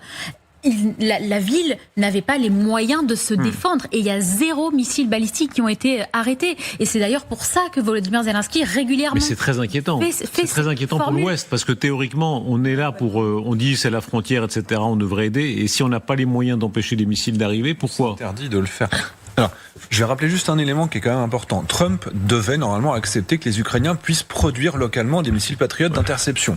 Le journal The Atlantic, il y a 2 jours, a révélé la raison pour laquelle finalement les Américains avaient changé d'avis. C'est parce que les fabricants Raytheon et Lockheed Martin ont dit on a quand même peur que les Ukrainiens améliorent notre système patriote et arrivent à le produire en grande quantité, meilleur pour moins cher. Décision criminelle, le lobby militaro-industriel américain coûte des vies tous les jours en Ukraine et empêche même les Américains de se réarmer en produisant des systèmes en plus grand nombre pour moins cher, pour se défendre aussi contre l'Iran, etc. Donc on est globalement en train de regarder les Américains se tirer une balle dans le pied et les Ukrainiens mourir parce que vous avez des entreprises américaines qui veulent garder leur petit précaré. Et ça, c'est la conséquence de ce choix militaire américain. C'est inacceptable. Ce qui est très intéressant, c'était l'argument qui était avancé au départ par les sociétés américaines pour refuser de les vendre massivement aux Ukrainiens, ces fameux systèmes de défense patriotes. C'était l'idée qu'il fallait protéger la propriété intellectuelle. Mais effectivement, on s'est rapidement rendu compte qu'en fait, ils voulaient surtout protéger leur porte-monnaie. Parce que s'ils vendent cette possibilité de fabriquer, parce que c'était ça qui était promis, s'ils vendent cette facilité de fabriquer aux Ukrainiens, ils peuvent produire moins cher et en fait, ils peuvent devenir des concurrents sur le terrain de la défense. Où est-ce que ça cloche? Pardon, Amiral Michaud, vous êtes toujours avec nous. Je me rappelle Ursula von der Leyen disant aux Ukrainiens, on vous donnera tout ce dont vous avez besoin. Là, il y a vraiment ce dont ils ont besoin, c'est-à-dire protéger leur ville. Si on ne leur donne pas, il y a 2 solutions. Ou on ne l'a pas, ou on ne veut pas le donner. C'est laquelle des solutions? Alors c'est ce qu'on ne l'a pas, tout simplement. On ne l'a pas. On l'a déjà dit plusieurs fois sur ce plateau. Nous avons été à l'os complètement au niveau de nos capacités, complètement à l'os, c'est-à-dire qu'on n'avait plus le minimum vital pour nous. Pourquoi? Parce qu'on se croyait totalement protégé par la dissuasion nucléaire. En fait, tout ce qui se passe en ce moment montre que les États ne sont pas totalement protégés par la dissuasion nucléaire. Ils ne sont protégés par la dissuasion nucléaire que quand il s'agit de leurs intérêts vitaux. Par contre, il faut avoir une masse suffisamment importante dans ce monde qui est de plus en plus brutal pour répondre à tout ce qui se trouve en dessous du niveau des intérêts vitaux. Et ça, on commence à l'avoir. On a eu des budgets qui ont été renforcés.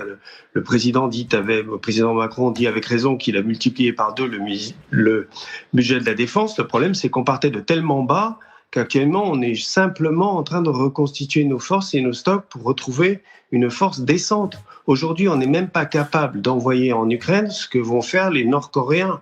Évidemment, les Nord-Coréens, ils ont toujours été en guerre. Et nous, pas. Nous, on était en paix. Donc, Madame Ursula von der Leyen a tenu ses promesses. Nous faisons tout ce que nous pouvons. Le seul problème, c'est qu'on ne peut pas grand-chose. Mais Amiral, pardon de vous couper, Amiral Michaud. Amiral, pardon, c'est quand même une très mauvaise nouvelle. L'Union européenne est quand même une union prospère, etc., qui devrait avoir assez... On découvre qu'elle n'a pas assez d'armes d'interception pour protéger des villes. On a la retraite à 72 ans. Comment? On a la retraite à 62 ans. On a la retraite, oui, mais c'est pas ça qui va nous sauver des missiles russes s'il devait y avoir des missiles russes. C'est notre choix. Est-ce que je peux répondre? Bien sûr, bien sûr. Amiral. Oui. Ce que je voulais insister, c'est qu'on ne peut pas avoir le beurre et les canons. On a choisi d'avoir le beurre, et donc on n'a pas les canons. Donc aujourd'hui, il faut l'assumer, et le temps qu'on remonte en puissance pour nos propres forces, et il faudra faire un choix stratégique, qui sera probablement le choix du prochain président. Est-ce qu'on va augmenter les moyens de l'Ukraine, et ça ne sera pas que le choix du président français, ça sera le choix des présidents européens, au Conseil de l'Europe. Est-ce qu'on continue à mettre la priorité sur les Ukrainiens et tout ce qu'on peut leur donner, ou bien est-ce qu'on essaye de remonter en puissance? Est-ce qu'on en a le temps pour pouvoir après dissuader une intervention russe de grande échelle sur nos frontières à nous, Européens? C'est ça le pro-débat d'aujourd'hui. Ça sera le débat de la prochaine présidentielle. Actuellement, vous êtes un éminent militaire français. Est-ce que ça vous travaille l'idée que des villes françaises ne puissent pas, parce que c'est ça que vous êtes en train de dire, que des villes françaises ne pourraient pas, en l'état, être protégées comme elles le devraient? Les villes françaises sont protégées par la dissuasion nucléaire française. Parce que les villes françaises, ce sont les intérêts vitaux de la France. Donc si M. Poutine envoie un jour un missile balistique sur une ville française, M. Poutine sait aujourd'hui, avec le président que nous avons, il se prendra un missile peut-être pas balistique, ça sera peut-être un missile ASMP sur une ville russe, sur un centre de pouvoir ou sur une concentration militaire russe. Par conséquent, il ne va pas nous attaquer avec des missiles balistiques. Le problème, donc, les villes françaises n'ont pas besoin de missiles, je vais le dire, classiques pour se protéger. Par contre, si nous voulons protéger des villes européennes, que ce soit, même peut-être pas Berlin, mais que ce soit des villes allemandes, polonaises ou baltes, là, il nous faut des missiles à longue portée en plus grand nombre pour que nous puissions les aider et les doter, pour que nous puissions déployer ces missiles. Aujourd'hui, nous n'en sommes pas capables parce que nous n'en avons pas assez.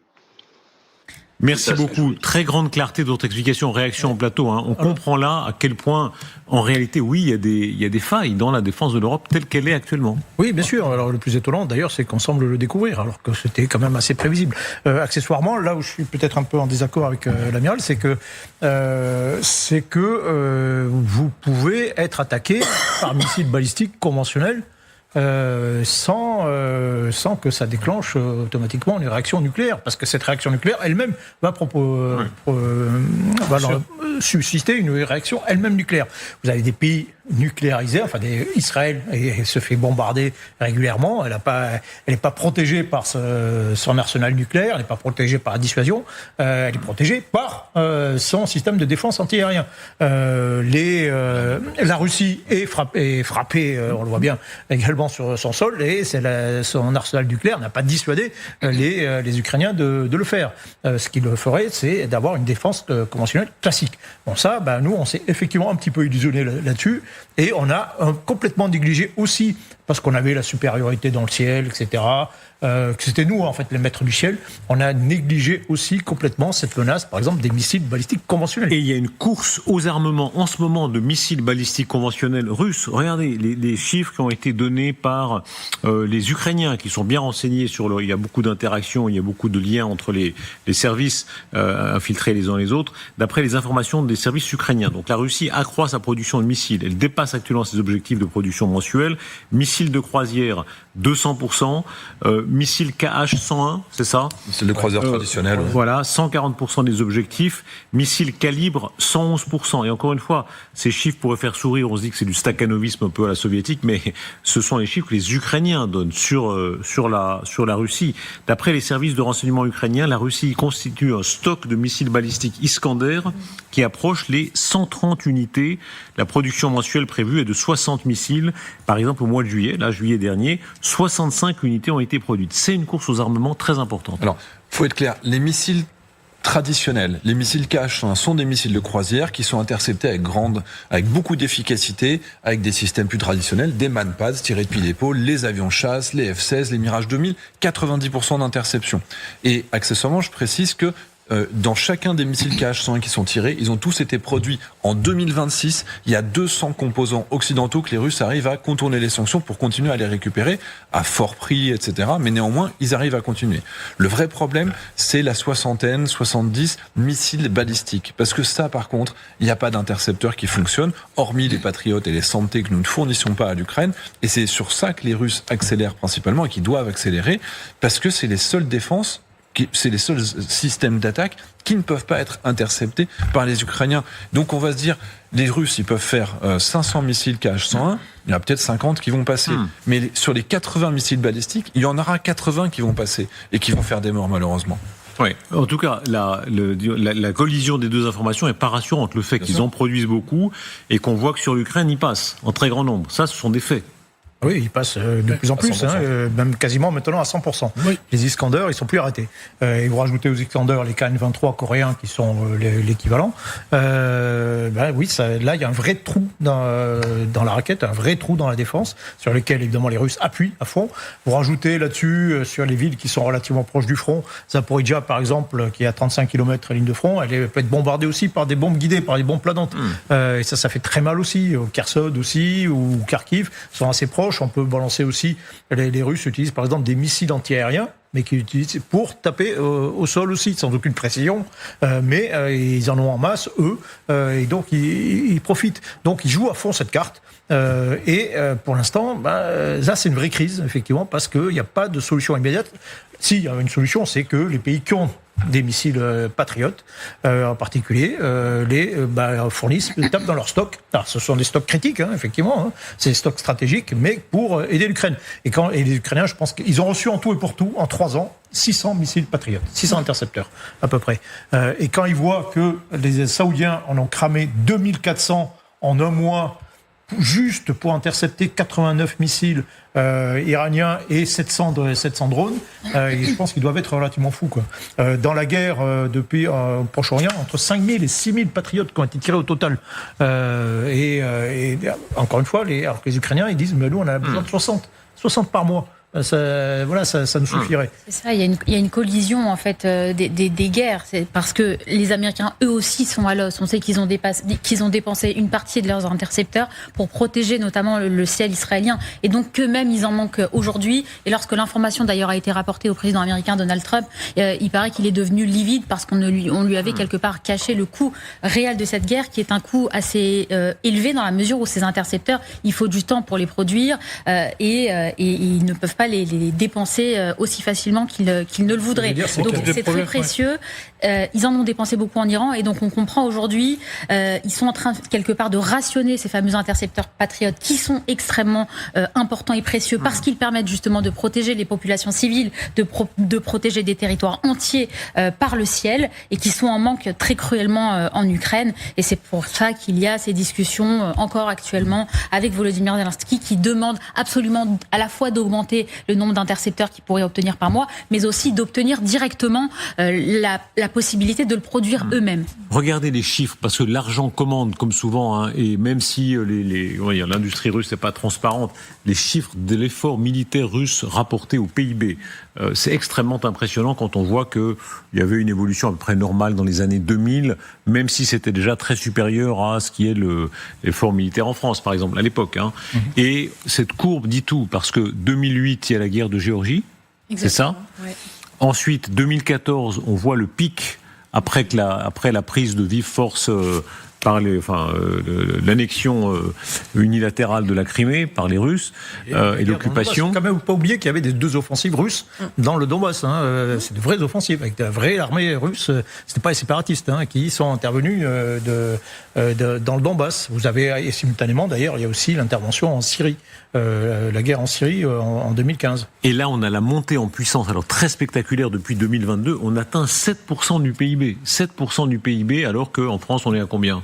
2 et quelques. On aimerait être à 2 et quelques, mais ça comprend les retraites, les 2 et quelques. Oui. Vous êtes obsédés par les retraites tous les deux là. Vous voulez dans notre budget, il faut inclure les retraites. Il faut enlever les retraites. Vous avez vu que les Américains ont 1000 milliards de budget de défense et pourtant ils sont quand même à l'os sur les patriotes. Donc c'est aussi une question. Le problème avec les États-Unis, c'est pas un problème de patriotes. Les Américains n'ont jamais décidé que l'Ukraine devrait gagner la guerre. Ils ont des calculs très compliqués. Ils ne veulent pas que les Ukrainiens gagnent, ils ne veulent pas que les Russes gagnent, donc l'engagement n'a jamais été un engagement total. Tout a été donné tardivement, à compte-gouttes, etc., parce qu'ils ne veulent pas voir l'écroulement Mais Gilles Milly, j'aimerais que vous commentiez ces chiffres-là, c'est-à-dire à quel point aujourd'hui il y a une course aux armements, et c'est quand même inquiétant. Il y a un voisin de l'Europe là qui est engagé dans une course. Je me méfie de ces genres de chiffres pour une simple raison. Si on calcule le PIB en temps de guerre, c'est-à-dire on calcule la valeur de matériel militaire qu'on construit et une semaine après on détruit. Un tracteur qu'on produit, c'est 50 000 €, ça produit après de la valeur ajoutée. un char qu'on produit à 50 000 euros, par exemple, il est brûlé un mois plus tard.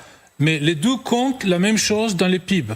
Et donc, c'est une sorte de serpent qui se mord la queue. J'utilise de l'argent et une partie de l'argent va pour acheter des missiles. Quel donne le missile à l'économie? Vous avez raison, mais rappelez-vous, par exemple, si on fait on pourrait prendre le graphique de la France. À l'époque du général de Gaulle, pendant certaines grandes guerres, ou pendant la 4e République, guerre d'Algérie, guerre d'Indochine, on était dans ces niveaux-là, à 7%. Il y avait un effort de guerre colossal. C'est quand même des pays en guerre. Et il y avait à la fois le beurre et le canon. C'est pas soit-soit. Ce qu'on est arrivé à faire depuis les années 90, c'est ni. Parce que, où sont les dividendes de la guerre? Donc, on aurait dû avoir 2 points PIB depuis 91 pour dépenser à l'université, à la santé, à l'école. Et on a fait 3 500 milliards d'euros de dettes avec ça. Vous êtes très à droite, vous aussi. Vous n'avez que des gens de droite, là, sur ce bol. Non, mais vous, je sais que vous êtes très à droite. Vous, je le présume.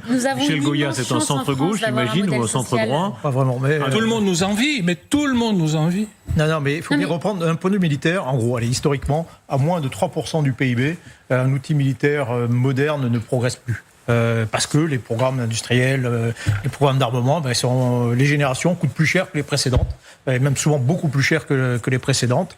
Et donc, il faut maintenir un effort relativement important. À 3%, c'est un peu le minimum. Si vous faites moins de 3%, c'est que vous déclinez globalement. Ou alors, il faut que ces 3% ils soient soutenus par une croissance elle-même qui est importante. 3% d'un PIB qui augmente très vite, mécaniquement, votre budget va augmenter aussi très vite. Mais quand, en plus, et ce qui est quand même un petit peu le cas pour nos économies, le PIB, il est stagnant, il croît très peu, et que vous réduisez votre effort de défense dans les pays occidentaux, en France, de 1990 à 2015, ça aboutit à une implosion des armées. L'armée française, l'armée de terre française a été divisée par 3, avec les dividendes de la paix, l'armée de l'air par 2, la marine par 2. Et même aux États-Unis, on voyait une division par 2 de tous les efforts dans les années 90. Et on est tombé dans un trou dans lequel on a beaucoup de mal à ressortir maintenant. Et donc, il faut à la fois ressortir de ce trou, et comme je disais, il faut remonter à la surface d'une certaine façon, et donc réacheter des munitions, racheter plein de choses, et en même temps apprendre une nouvelle nage, parce que les conditions de la guerre ont changé, et donc il faut aussi investir dans des éléments nouveaux. Et on est placé devant une équation qui est relativement impossible, dans la mesure où on n'a plus non plus les marges financières pour investir simultanément dans ces deux éléments. En fait, il faut se remettre dans un contexte historique pour essayer de comprendre aussi pourquoi est-ce qu'on en est arrivé là, pourquoi est-ce qu'aujourd'hui on découvre ces chiffres et on se dit, purée, on n'est pas armé pour l'avenir qui nous attend en Europe. C'est parce qu'au fond, on pensait que les guerres, c'était derrière nous. Souvenez-vous des grandes prédictions de Francis Fukuyama au moment de la chute du mur de Berlin. On pense que l'histoire est terminée, que maintenant tout va être régulé par une économie libérale, par le marché, par des échanges, et qu'au fond, les guerres, c'est terminé. Et de cette même façon, lorsqu'on a construit l'Europe, on pensait que l'Europe, ce serait une forteresse qui, au fond, nous protégerait et nous permettrait de développer d'autres partenariats, d'autres façons de converser de par le monde que simplement par le conflit et la guerre. Or, ce que l'on voit aujourd'hui, et c'est très intéressant de regarder les réactions en France lorsqu'on voit l'Allemagne, qui est censée être notre meilleur allié, qui est en train de développer, puissance grand V, son économie de défense. Vous avez, j'ai lu il y a quelques jours un papier dans le Figaro qui a interviewé notamment des hauts responsables militaires français qui étaient très inquiets de voir l'Allemagne à ce point développer son budget de la défense. Ça veut dire que nous sommes alliés, bien sûr. Nous espérons, bien sûr, ne pas retomber dans la guerre telle qu'on l'a connue de par le passé, quand bien même elle est en train déjà d'arriver sous nos yeux par le biais de la guerre entre la Russie et l'Ukraine. Mais quand même, nous devons accepter cette révolution mentale qui est de dire qu'au fond, cette idée de la fin de l'histoire est complètement derrière nous. Et le retour de la guerre est tout à fait possible sur notre sol. Avec une Allemagne qui réarme très très fortement. Et vous avez été Allemagne qui est un souverainiste français, ça vous inquiète comme certains ? C'est très inquiétant que les Allemands se réarment, pas en Europe. C'est surtout ça qui est gênant. Le fait qu'ils se soumettent aux États-Unis pour leur défense aérienne, pour leurs avions de chasse, pour quasiment tout leur système d'armement, parce qu'ils sont allergiques au partenariat avec la France, ça c'est un vrai problème. C'est-à-dire qu'on s'engage sur des décennies sur une incapacité allemande à être souveraine, et ils sont en train d'embarquer avec eux quasiment toute l'Europe. À côté de ça, vous avez 2 îlots de pays qui voudraient pouvoir être souverains, c'est la France et c'est l'Ukraine. Et on est quasiment les 2 seuls, et ça c'est un vrai problème. Regardez, aux États-Unis, les dernières révélations concernant le stratagème de Trump à Ankara. Il y a beaucoup de nouvelles qui tombent encore, révélations de la presse américaine. On va écouter d'abord Trump simplement, qui reconnaît effectivement que il a changé dans le plus grand secret entre Air Force One et la petite cantine de livraison des repas où il était dissimulé. Et il dit, c'est le secret de service qui m'avait donné l'ordre. Pouvez-vous nous parler de votre trajet à bord du camion de restauration de l'aéroport en Turquie ? Pourquoi avez-vous dû faire cela ? C'est une décision des services secrets. Je me contente de suivre leurs consignes. Je m'en remets aux services secrets et à l'armée. Ils voulaient que je prenne un autre avion avec le même niveau de sécurité, alors je l'ai fait. Je fais ce qu'ils me disent. Pourquoi voulait-il que vous fassiez cela ? Je suppose qu'il y avait une menace. Je n'ai pas vraiment posé de questions. Je suis beaucoup menacé. Voilà, réaction sur cette explication. Je n'ai pas beaucoup posé de questions. J'ai fait ce qu'on m'a dit. C'est pas ma faute, c'est le secret de service.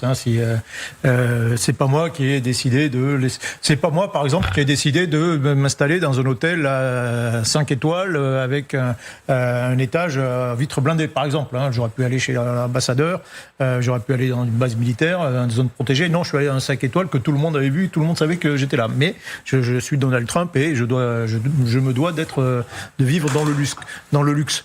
Donc oui, là, c'est des fausses en réalité, bien sûr. Alors que bon, au bout du compte, c'est pas glorieux quoi, comme épisode pour lui. Non, mais objectivement, il obéit aux ordres de ses services secrets. Ce qui est la norme. Ça pose pas de problème, mais il peut s'inquiéter du sort de ceux qui vont quand même décoller dans cet avion qui est un leurre, parce qu'il a quand même laissé, en tout cas les services secrets ou lui, ont quand même laissé cet avion décoller avec tout le monde à bord, en sachant qu'il était la cible officielle. Et ça, en ce moment, il y a une polémique aux États-Unis, parce que c'est exactement l'inverse de ce qui s'était passé à l'époque de Bill Clinton en 96, quand il y avait une menace réelle sur leur convoi aux Philippines, à un sommet dans lequel il participait. Là, à cette époque-là, il y avait eu une menace. Donc, tout simplement, qu'est-ce qu'ils avaient fait ? Personne n'avait pris le chemin qui était à risque. Le président avait pris une route, les journalistes avaient pris une autre route et personne n'avait été mis en danger. Là, ils auraient pu faire la même chose. Trump s'en va dans un avion qui est secondaire, et puis après, ils font pas décoller Air Force One en disant, le président est déjà parti. Il faut préciser tous ceux qui étaient dans l'avion. Il y a quand même le secrétaire d'État Marco Rubio. C'est un des hommes les plus importants du monde. Il était dans l'avion. Si les Iraniens avaient réussi leur coup, exit Marco Rubio. Scott Bessent, le secrétaire au Trésor. Toute la direction de la communication de la Maison-Blanche. Stephen Miller, le chef du cabinet adjoint de Trump. Plusieurs membres du personnel de la Maison-Blanche. Et les journalistes. Donc il y avait quand même beaucoup de monde dans si les Iraniens avaient réussi à battre l'avion, comme vous le disiez, c'était pas loin d'une forme en tout cas en retentissement, une forme de 11 septembre. Bien sûr. De toute façon, on obéit aux services secrets quand quelqu'un vous saute dessus pendant un discours et vous tire de pupitre. Ça, oui, on ne se pose pas de questions. Mais là, c'est pas la situation. Là, j'imagine que quelques dizaines de minutes avant, il y avait des discussions. Les présidents auraient pu poser des questions et se poser des questions. Il aurait pu demander de parler avec les patrons de la CIA. Il aurait pu parler avec d'autres personnes. Il aurait dû aussi poser des questions concernant les autres. Donc c'est un vrai mystère, cette histoire. Je suis pas sûr qu'on sait tout de ce qui s'est passé. Et de toute façon, la manière dont même un mois plus tard, il dit pas « c'est moi le président ».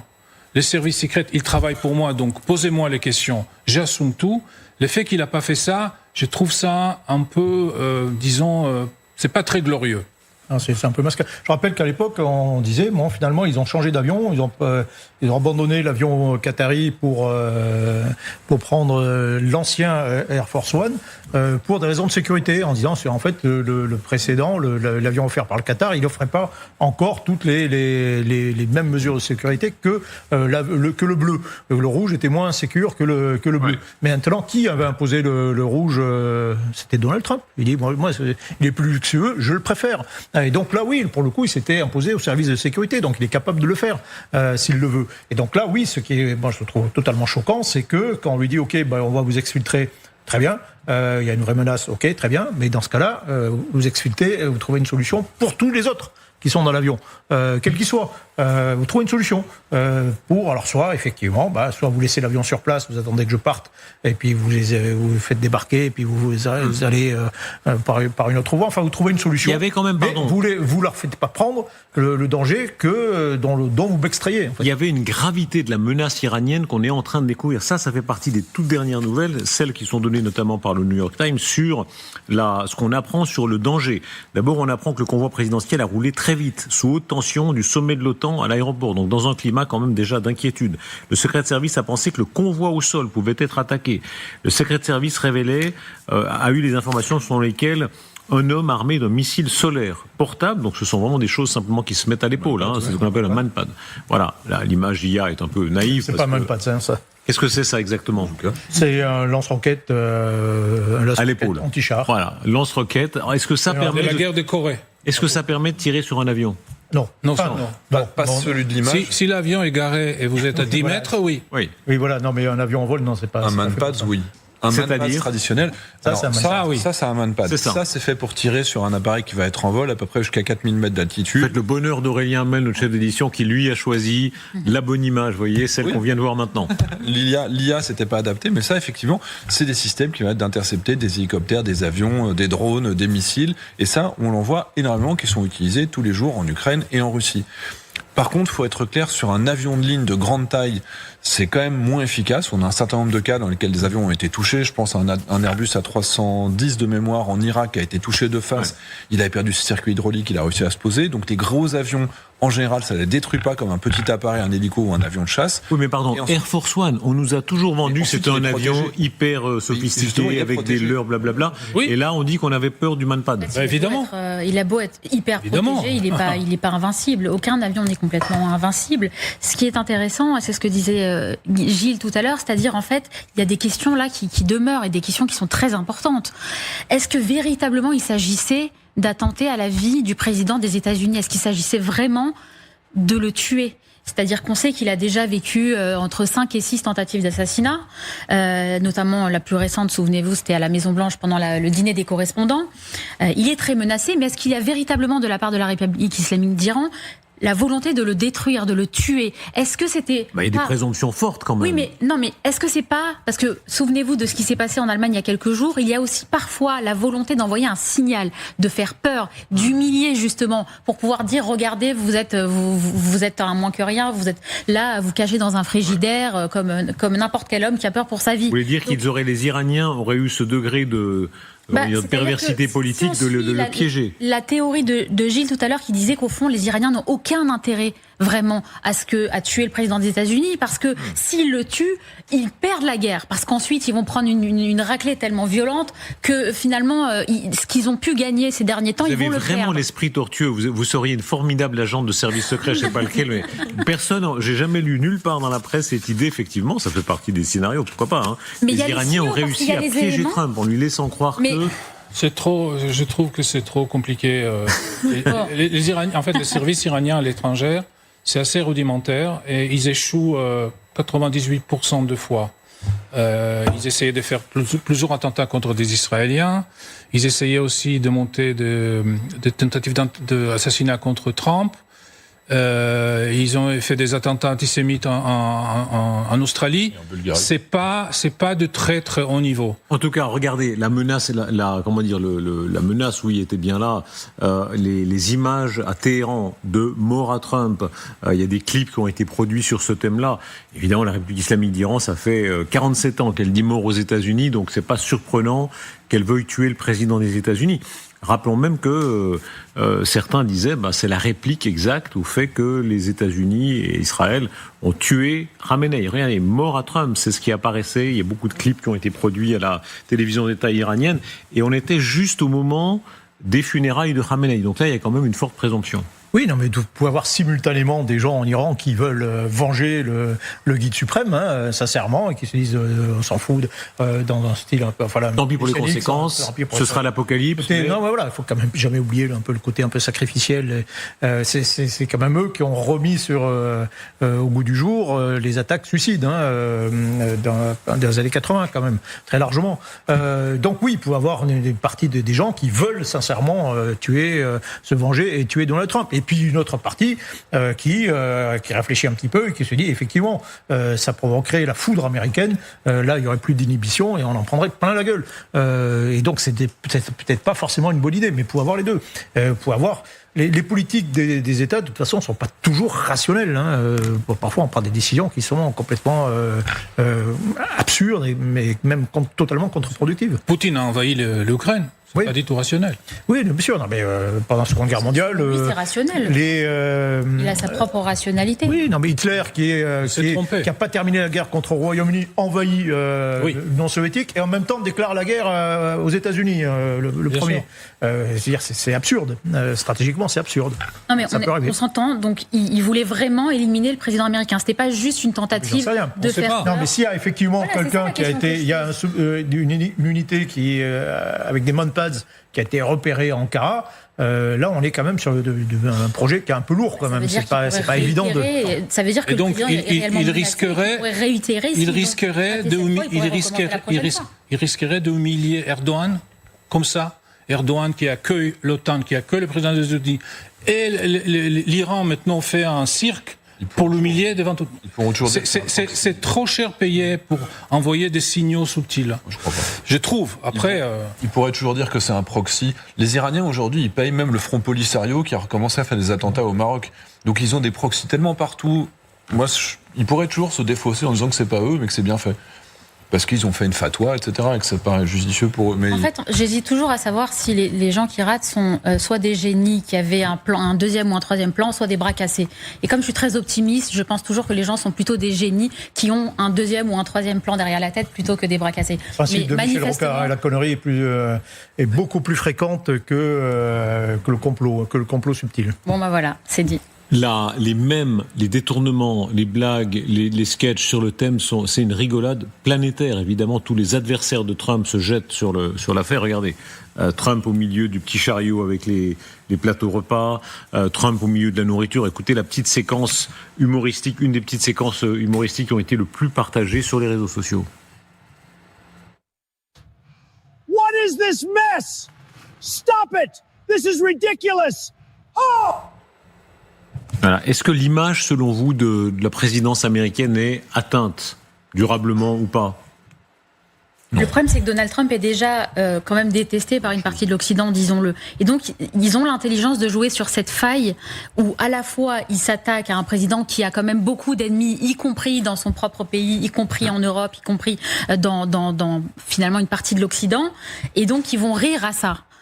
Mais de la part des Iraniens, de la part de ce régime, ou en tout cas des partisans de la République islamique d'Iran, c'est pas simplement Donald Trump qui est attaqué, c'est évidemment une détestation ancestrale des États-Unis, de ce qu'ils représentent, etc., etc. Le fameux grand Satan avec son allié, le petit Satan Israël. Donc c'est intéressant parce qu'ils peuvent jouer sur cette figure de Donald Trump et ça marche puisque de toute façon Donald Trump, manifestement, il a beaucoup de détestation sur sa personne. Donc ça peut fonctionner très bien, y compris évidemment dans le monde arabe, dans le sud global, en Europe. Ça passe très bien parce que la figure de Donald Trump cristallise déjà beaucoup de haine.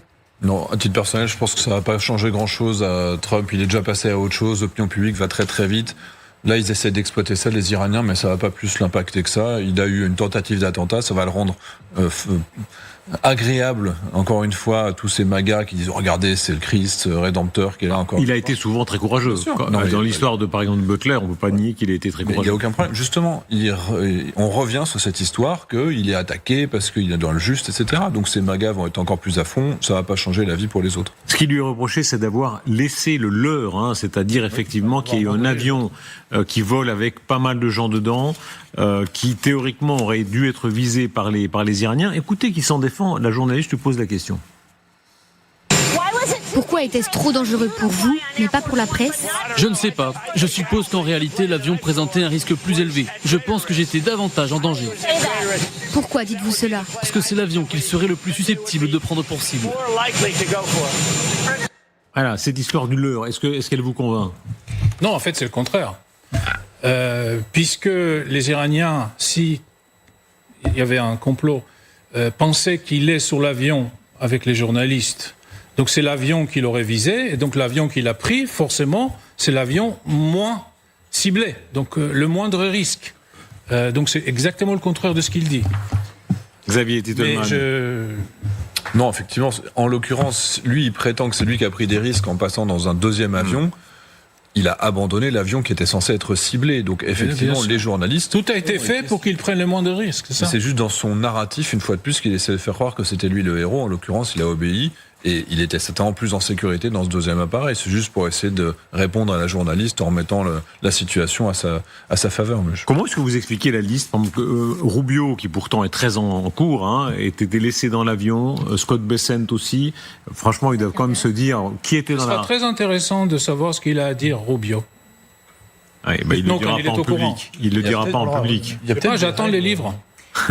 Plus tard. C'est très intéressant parce qu'il y a des moments en politique où le cœur parle et c'est assez rare, j'imagine, parce que vous êtes toujours évidemment dans la stratégie, dans la politique, etc. Et donc là, on voit sans doute il a dû faire un choix. Ça a duré peut-être une fraction de seconde. En qui il peut véritablement avoir confiance ? Quels sont les hommes dont il est absolument certain qu'ils ne le trahiront jamais et qu'ils ne pourraient pas divulguer telle ou telle information ? Et manifestement, effectivement, ce ne sont pas ses ministres, ce ne sont pas ses secrétaires d'État, ce ne sont pas ceux qui sont dans son cabinet avec lesquels il travaille au quotidien. C'est celle que Monsieur Crouzet tout à l'heure appelait l'imprimeuse. C'est des gens auxquels on n'aurait pas forcément pensé immédiatement, mais ça dit quelque chose, voilà, de l'homme qui à un moment donné où sa vie est en danger, choisit les personnes en qui il a véritablement confiance, et ce ne sont pas forcément ceux qui l'accompagnent au quotidien, dans son travail, dans sa politique. Et peut-être ceux qui étaient déjà dans l'avion. Aussi, oui. Donc aussi. ils étaient déjà là, ils sont au courant tous qu'il y a quelque chose. Bon, on va dire, ok, venez avec moi, quoi. Et les autres ne sont pas au courant. Mais est-ce que c'est pas des règles de sécurité dans lesquelles la chaîne de commandement militaire peut pas être tous ensemble dans le même avion s'il y avait une menace ? Sauf erreur de ma part, il y a l'impossibilité pour le président français d'être avec le président du Sénat dans le même appareil. Est-ce qu'il n'y aurait pas le même type de cas ou président, Premier ministre. Ils ne voyagent pas ensemble dans un même avion. Non, ils ne voyagent pas ensemble. Du Sénat qui... Là, comment dit-on ? Oui, là, le fait que Rubio n'ait pas été dans l'avion, n'ait pas été pris avec lui. Ça paraît illogique si c'est par ordre de priorité et d'importance. Encore une fois, s'ils doivent séparer les responsables, c'est peut-être ça la raison. J'aimerais vous entendre sur développement très important de la soirée, c'est l'arrivée des soldats de Corée du Nord. Ils sont de plus en plus nombreux. Il y a des images qui en témoignent. Il y a le renseignement ukrainien qui le confirme. Et d'ailleurs, la Russie ne s'en cache pas vraiment. Ils ont été honorés d'abord dans l'affaire de Koursk et maintenant, ils sont des dizaines de milliers. Il serait 30 000 à 50 000 Nord-Coréens maintenant sur le sol russe. Et on découvre à quel point la Corée du Nord joue un rôle crucial. C'est le Wall Street Journal qui disait que leur économie de guerre fonctionne bien. La Corée est en train de s'enrichir. C'est un pays très militarisé, toujours plus riche, toujours plus redoutable. Oui, moi, évidemment, en tant qu'Ukrainienne, ça m'angoisse. Et en tant qu'Européenne aussi, d'ailleurs, et Française. Mais bon, j'espère qu'ils auront au moins le même niveau de formation et qu'ils ne résistent pas comme ils n'ont pas résisté à Koursk, puisqu'ils se sont fait largement...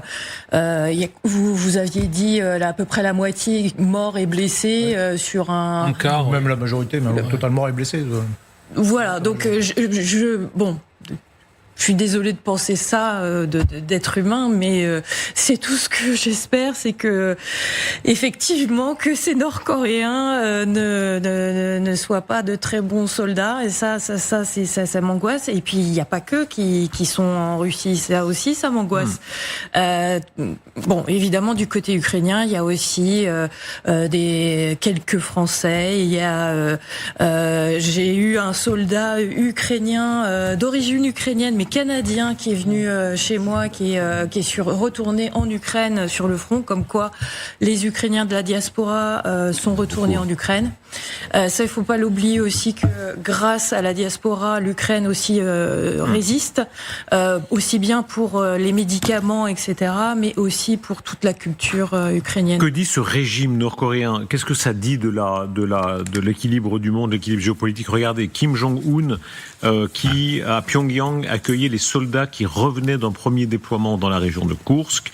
Il y a des monuments qui sont érigés entre les autorités russes et les autorités coréennes du Nord, un complexe commémoratif dédié à la libération, c'est leur langage, de la région de Koursk à Pyongyang.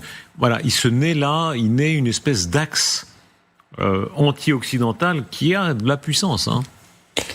C'est surtout qu'avec beaucoup d'argent, il peut atténuer les tensions qui sont inhérentes pour ce genre de régime, avoir une nomenclature, et ce qui l'intéresse le plus, c'est s'assurer que lui et sa dynastie restent au pouvoir. Je pense que c'est surtout ça. Ils ont besoin de cash, ils ont besoin de blé, ils ont besoin de pétrole. Et comme vous venez de dire, on voit depuis 2 ou 3 ans, il y avait même un sujet ici sur LCI, une forme de croissance, même de prospérité toute relative en Corée du Nord. Hein. Quel est le choc pour notre génération ? Rappelons, 1989, c'était la chute du mur de Berlin, c'était aussi Tiananmen. Et beaucoup en Europe de l'Ouest espéraient, c'était un immense espoir, que peu à peu les dictature allait reculer, que la prospérité et la démocratie iraient de pair de plus en plus dans le monde. Or là, on a la Chine, immense dictature, qui a une puissance économique montante. La Corée du Nord, très dure dictature qui survit, bien, qui survit en tout cas au prix de beaucoup de sang, mais qui survit. Toujours de 20, 30 ans, des cycles géopolitiques qui font que le contexte stratégique change et nos armées doivent faire des choses différentes. Là, à partir de 1990, on a un nouveau cycle stratégique, incontestablement, qui s'est terminé aux alentours des années 2010, au milieu des années 2010, avec la montée en puissance de la Chine, avec un régime autoritaire, le retour des puissances, le retour de la Russie, etc., et le retour de la compétition et la fin du monopole occidental, un peu de la police du monde, surtout américain, de la police du monde. Donc là, on y est depuis le milieu des années 2010, on y sera sans doute encore pour 10, 20 ans, avant qu'il y ait quelque chose d'important qui se passe, peut-être en Chine ou ailleurs, que chamboule toutes les règles. Mais on est, pour l'instant, dans ce jeu de compétition entre puissances, ce retour de conflits de haute intensité entre États, et donc il faut faire avec, et il faut, à la chinoise, s'inscrire dans les mouvements plutôt que essayer de s'y opposer. Est-ce qu'on s'est leurré d'après vous ? Je rappelle quand même la philosophie des Lumières nous avait appris, c'est Montesquieu, c'est Voltaire qui disait ça aussi, que la démocratie, le système parlementaire favorisait la prospérité et que tout le reste allait décliner. En logique. Il y a deux aspects. Il y a la démocratie qui favorise en soi la paix. Les démocraties ne sont pas à la guerre, donc c'est un peu la théorie d'Emmanuel Kant. Et puis il y a aussi l'idée que le commerce, les échanges, les interpénétrations font que, les États, c'est le doux commerce de Montesquieu, c'est aussi le livre La Grande Illusion en 1911, où on dit, écoutez, les économies de la première mondialisation, les économies sont tellement interpénétrées, l'Allemagne achète du blé à la Russie, elle n'a aucun intérêt elle vit avec le blé russe, elle n'a aucun intérêt à faire la guerre à la Russie, donc la guerre est impossible. Et là, ça marche pas, parce qu'il y a des trucs qui s'appellent la politique, simplement qui continuent à fonctionner, les intérêts des États, etc. C'est une discussion intéressante qu'on a souvent sur ce plateau, parce que justement, elle permet d'essayer de comprendre le monde qui nous entoure, avec effectivement... La question qu'on se pose, c'est de savoir, au fond, si ces fameuses démocraties libérales qui offrent la liberté à leur peuple peuvent survivre, ou est-ce qu'elles sont plus ou moins fortes face aux dictatures qui, elles, s'imposent par la force, etc. Bien sûr que les démocraties sont faibles, bien sûr qu'elles sont fragiles, parce que vous avez, par définition, aussi des autorités qui peuvent être remises en question parce qu'il y a des contre-pouvoirs. Pardon, Noémie, elles ne l'ont pas toujours été. La France ou le Royaume-Uni ont été de très grandes démocraties, très puissantes, Troisième République, mais très coloniales, très agressives, très conquérantes. Oui, elles étaient très fortes. Pourquoi est-ce que maintenant elles seraient faibles ? Parce que justement, elles ont abandonné aussi leur part d'autoritarisme, leur part d'autorité. Et puis, si on parle du colonialisme, ce qu'elles avaient aussi de plus mortifère dans leur stratégie de conquête. Mais bien sûr que les démocraties sont faibles, mais elles sont belles aussi. Moi, je crois beaucoup à la liberté, j'y suis très attachée. Je le raconte dans un de mes livres, j'ai grandi dans un milieu très religieux, très enfermant. Donc la liberté, j'y tiens, je la défends. Et je crois que c'est un beau modèle de société. Quand bien même ces démocraties sont fragiles, quand bien même elles ont des pouvoirs qui sont, qui sont plus fragiles aussi, face aux dictatures autoritaires qui tuent leur peuple sans aucun problème. On parle de la Corée du Nord, il n'y a pas de question là-dessus. Si vous avez une oreille qui bouge, vous disparaissez. Bon, dans ces régimes-là, pardonnez-moi, je ne rêve pas de ces régimes-là. Et peut-être qu'effectivement, ils sont destinés à durer sur le long terme parce qu'ils ont des pouvoirs qui, eux, ne se soucient pas de la fin du quinquennat, etc. C'est des pouvoirs qui durent sur du long terme, qui sont puissants, qui sont forts, qui peuvent peut-être développer leur économie sur la souffrance de leur population. Mais encore une fois, je crois beaucoup au modèle de la démocratie libérale. Est-ce que là, Trump fait le bon pari? C'est-à-dire qu'une démocratie peut être agressive, contrairement à ce qu'on pense en Europe où on a peur de dire surtout pas être agressif, pas conquérant. Non, les Américains assument de dire on peut être très démocrate mais agressif, conquérant, vouloir de nouveaux territoires. C'est complètement tabou en Europe, alors que les Américains disent pourquoi pas. On peut faire une grosse distinction entre l'expression de la puissance juste pour imposer sa fermeté, sa sécurité, et le retour de l'impérialisme qui veut étendre ses frontières. Les Américains n'ont pas eu besoin de Trump pour exprimer leur puissance, et le fait de devenir conquérant, de renverser des gouvernements ou de vouloir conquérir des territoires historiquement européens comme c'est le Groenland, ça c'est quand même une barrière qu'on ne doit pas franchir. Maintenant que par contre l'Europe a une vision, une perspective stratégique dans laquelle on redevient une puissance, on s'affirme, on a une force de stabilité, on a une force d'équilibre, on ouvre les bras pour pouvoir faire du commerce s'il le faut et qu'on est ferme avec ceux qui dépassent les bornes, et c'est le cas de la Russie, eh bien ça c'est quand même un modèle qui est plus vertueux que se dire finalement on va peut-être réannexer la Tunisie parce qu'ils parlent français et puis le Canada finalement vive l'interventionnisme. Allez, soyons francs, par exemple quand on voit ce qui se passe dans certaines dictatures en Afrique, où des régimes sont renversés, la France avant intervenait, Gabon, Niger, etc. Elle n'ose plus intervenir maintenant. C'est quand même une grosse différence. Pourquoi est-ce qu'on est parti du Mali? Des régimes amis, disons. Mais pourquoi est-ce qu'on est parti du Mali? Parce que le Mali nous a demandé poliment de partir. On n'a pas perdu une guerre qui a fait que tout d'un coup... La France devrait s'imposer dans des pays comme ça, même contre la volonté des populations. Mais il y a un certain nombre de cas. L'Iran, sur l'idéologie de faire tomber l'Iran, je pense que c'était quand même pas une mauvaise chose sur l'idéologie de le faire. Les moyens qui ont été utilisés étaient très mauvais. Mais il y a des choses peut-être qu'il faut qu'on arrête de respecter bêtement le droit et qu'on se réaligne sur les bêtises que font en face de nous. Si en face de nous, ils ne respectent pas les règles légales, on va pas continuer à se lier les poings dans le dos parce qu'on continue à respecter certaines règles. Les plus belles images de la journée écoulée. Regardez, là, l'image donne le frisson. Moi, j'étais frappé de l'émotion qui entourait ce spectacle tout à fait exceptionnel dans nos vies. Je crois que là, il faut attendre 2081. Pour la prochaine, alors je ne sais pas qui d'entre nous sera présent. Je ne sais pas si c'est le matin ou l'après-midi. C'est un mardi. On sera augmenté par l'intelligence artificielle. C'est un mardi, comme dit Michel Goya. Ce sera des cyborgs. Cette image est absolument magnifique. Regardez, c'est en Espagne, là où l'éclipse était totale. On voit même une éruption solaire. Tout à l'heure, l'astrophysicien montrait sur la gauche, là vous avez une éruption solaire, c'est le rouge. Cette image-là, à l'échelle de nos vies, a suscité une telle émotion. Comment vous l'avez ressenti, vous ?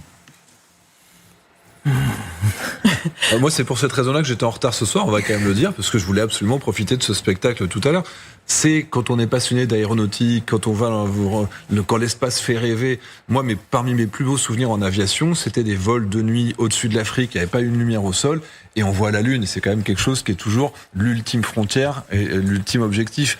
Et quand on a la chance de pouvoir profiter d'un spectacle comme celui-là, alors à Paris, c'était pas exactement la nuit noire comme on peut le voir ici, c'est évidemment quelque chose qu'on doit partager et qui attire vers le haut. Je veux dire, on a quand même tellement de raisons de se détester quand on peut montrer que la science attire, fait rêver et puis prouver des choses, Einstein, etc. Moi, c'est quand même quelque chose qui est au-dessus de tout. Il y avait à Paris une très belle lumière, c'est-à-dire cette sorte de pénombre un peu violette quand vraiment on était au summum, au sommet de l'éclipse.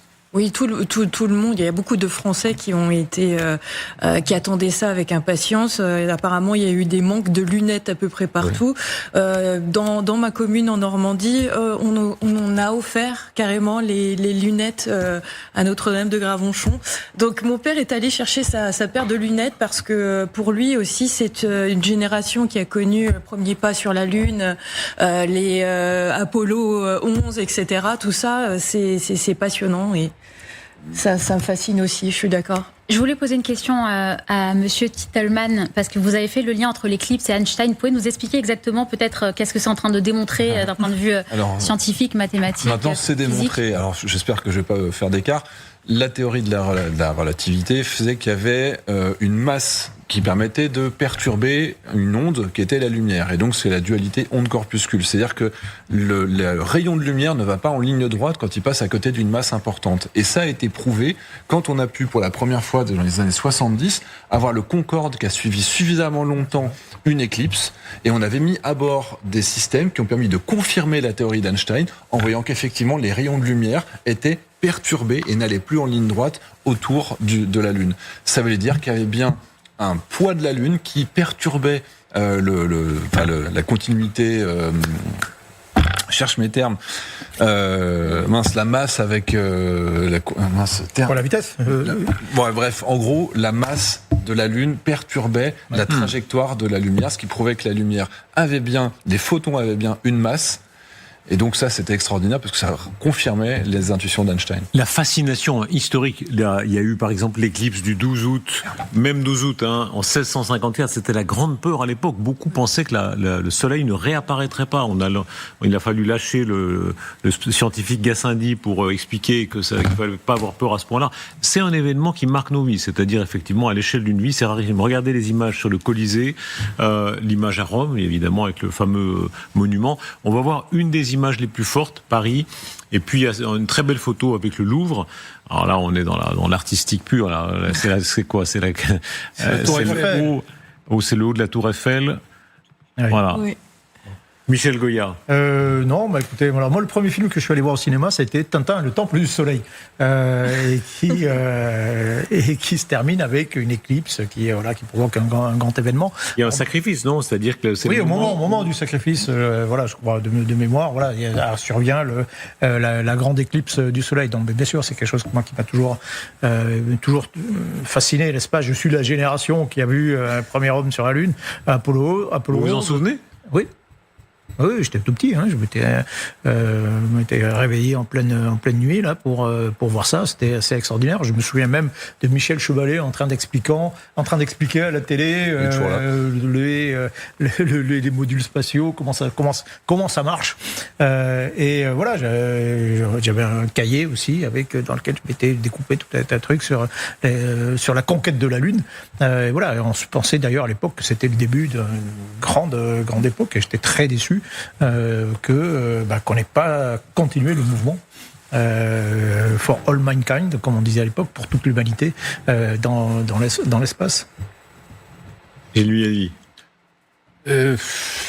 je préfère m'éclipser. Oh, j'ai bien dit. Vous n'avez pas la fibre poétique. On va voir la photo sur le Louvre, parce que c'est une des plus belles images qui soit prise demain. Vous allez voir dans la presse, évidemment, ce sera au-dessus de la pyramide du Louvre, avec cette éclipse partielle, puisqu'elle était partielle ici, dans une grande partie de la France. C'est en Espagne et c'est en Islande aussi qu'elle était qu'elle était complète. Même, écoutez, en Islande, les quelques habitants qui ont eu la chance de vivre ce spectacle en direct. J'avais vraiment des frissons dans tout le corps. Je crois qu'une larme ou deux ont coulé. C'était quelque chose que je ne vivrais sans doute plus. C'était encore mieux que ce que j'avais imaginé.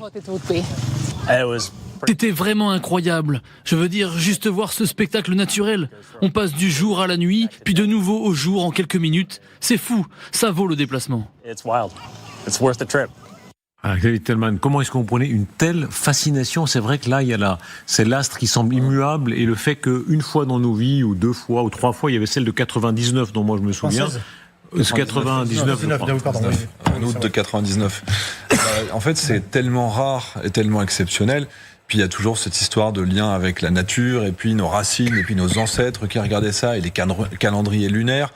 Voilà. Et puis effectivement, tu me parlais de Tintin tout à l'heure, mais c'est quelque chose qui apparaît depuis les premières civilisations, avec le regarder la Lune, et puis l'histoire. Il y a quand même des choses qui sont tellement profondes. Je ne sais pas si vous connaissez cette histoire à propos de la Grande Ourse. On s'est rendu compte que l'histoire derrière la Grande Ourse est la même, que vous soyez en Afrique, en Asie, en Amérique latine. C'est des histoires qui sont tellement ancestrales qu'elles ont essaimé partout dans le monde à partir d'un peuple unique qui regardait déjà les étoiles et qui rêvait à ce genre de choses-là. L'hémisphère nord. Même en Afrique. Donc on a une même culture, des mêmes racines qui sont de regarder vers le ciel.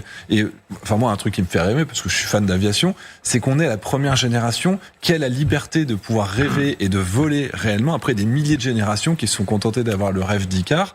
Et moi, je fais partie des gens qui, si un jour c'était disponible, et c'est très polluant, aimeraient pouvoir passer quelques minutes en apesanteur. Je rêve de ce genre de choses. Donc, alors avec Calogero ou pas ?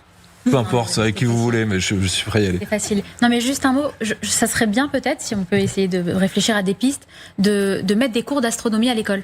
Tout simplement. Ce serait, je pense, une assez bonne idée. Manque, en fait. Parce que je crois que éliminer les un enfants peu ne les sont pas mathématiques et non, mais pas du les tout. français Mais pour mettre. Je veux dire, mettre un cours une fois tous les 6 mois sur l'astronomie pour voir un peu la carte du ciel, ça ferait de mal à personne. C'est vraiment un réveil aussi de la modestie. C'est l'idée de se replacer aussi à sa juste place dans la carte du monde qui est gigantesque. Je crois que vraiment ça remet l'homme à sa place qui est au fond assez petite dans cette immensité. Ça fait peur et en même temps ça nous ramène à notre petite vie.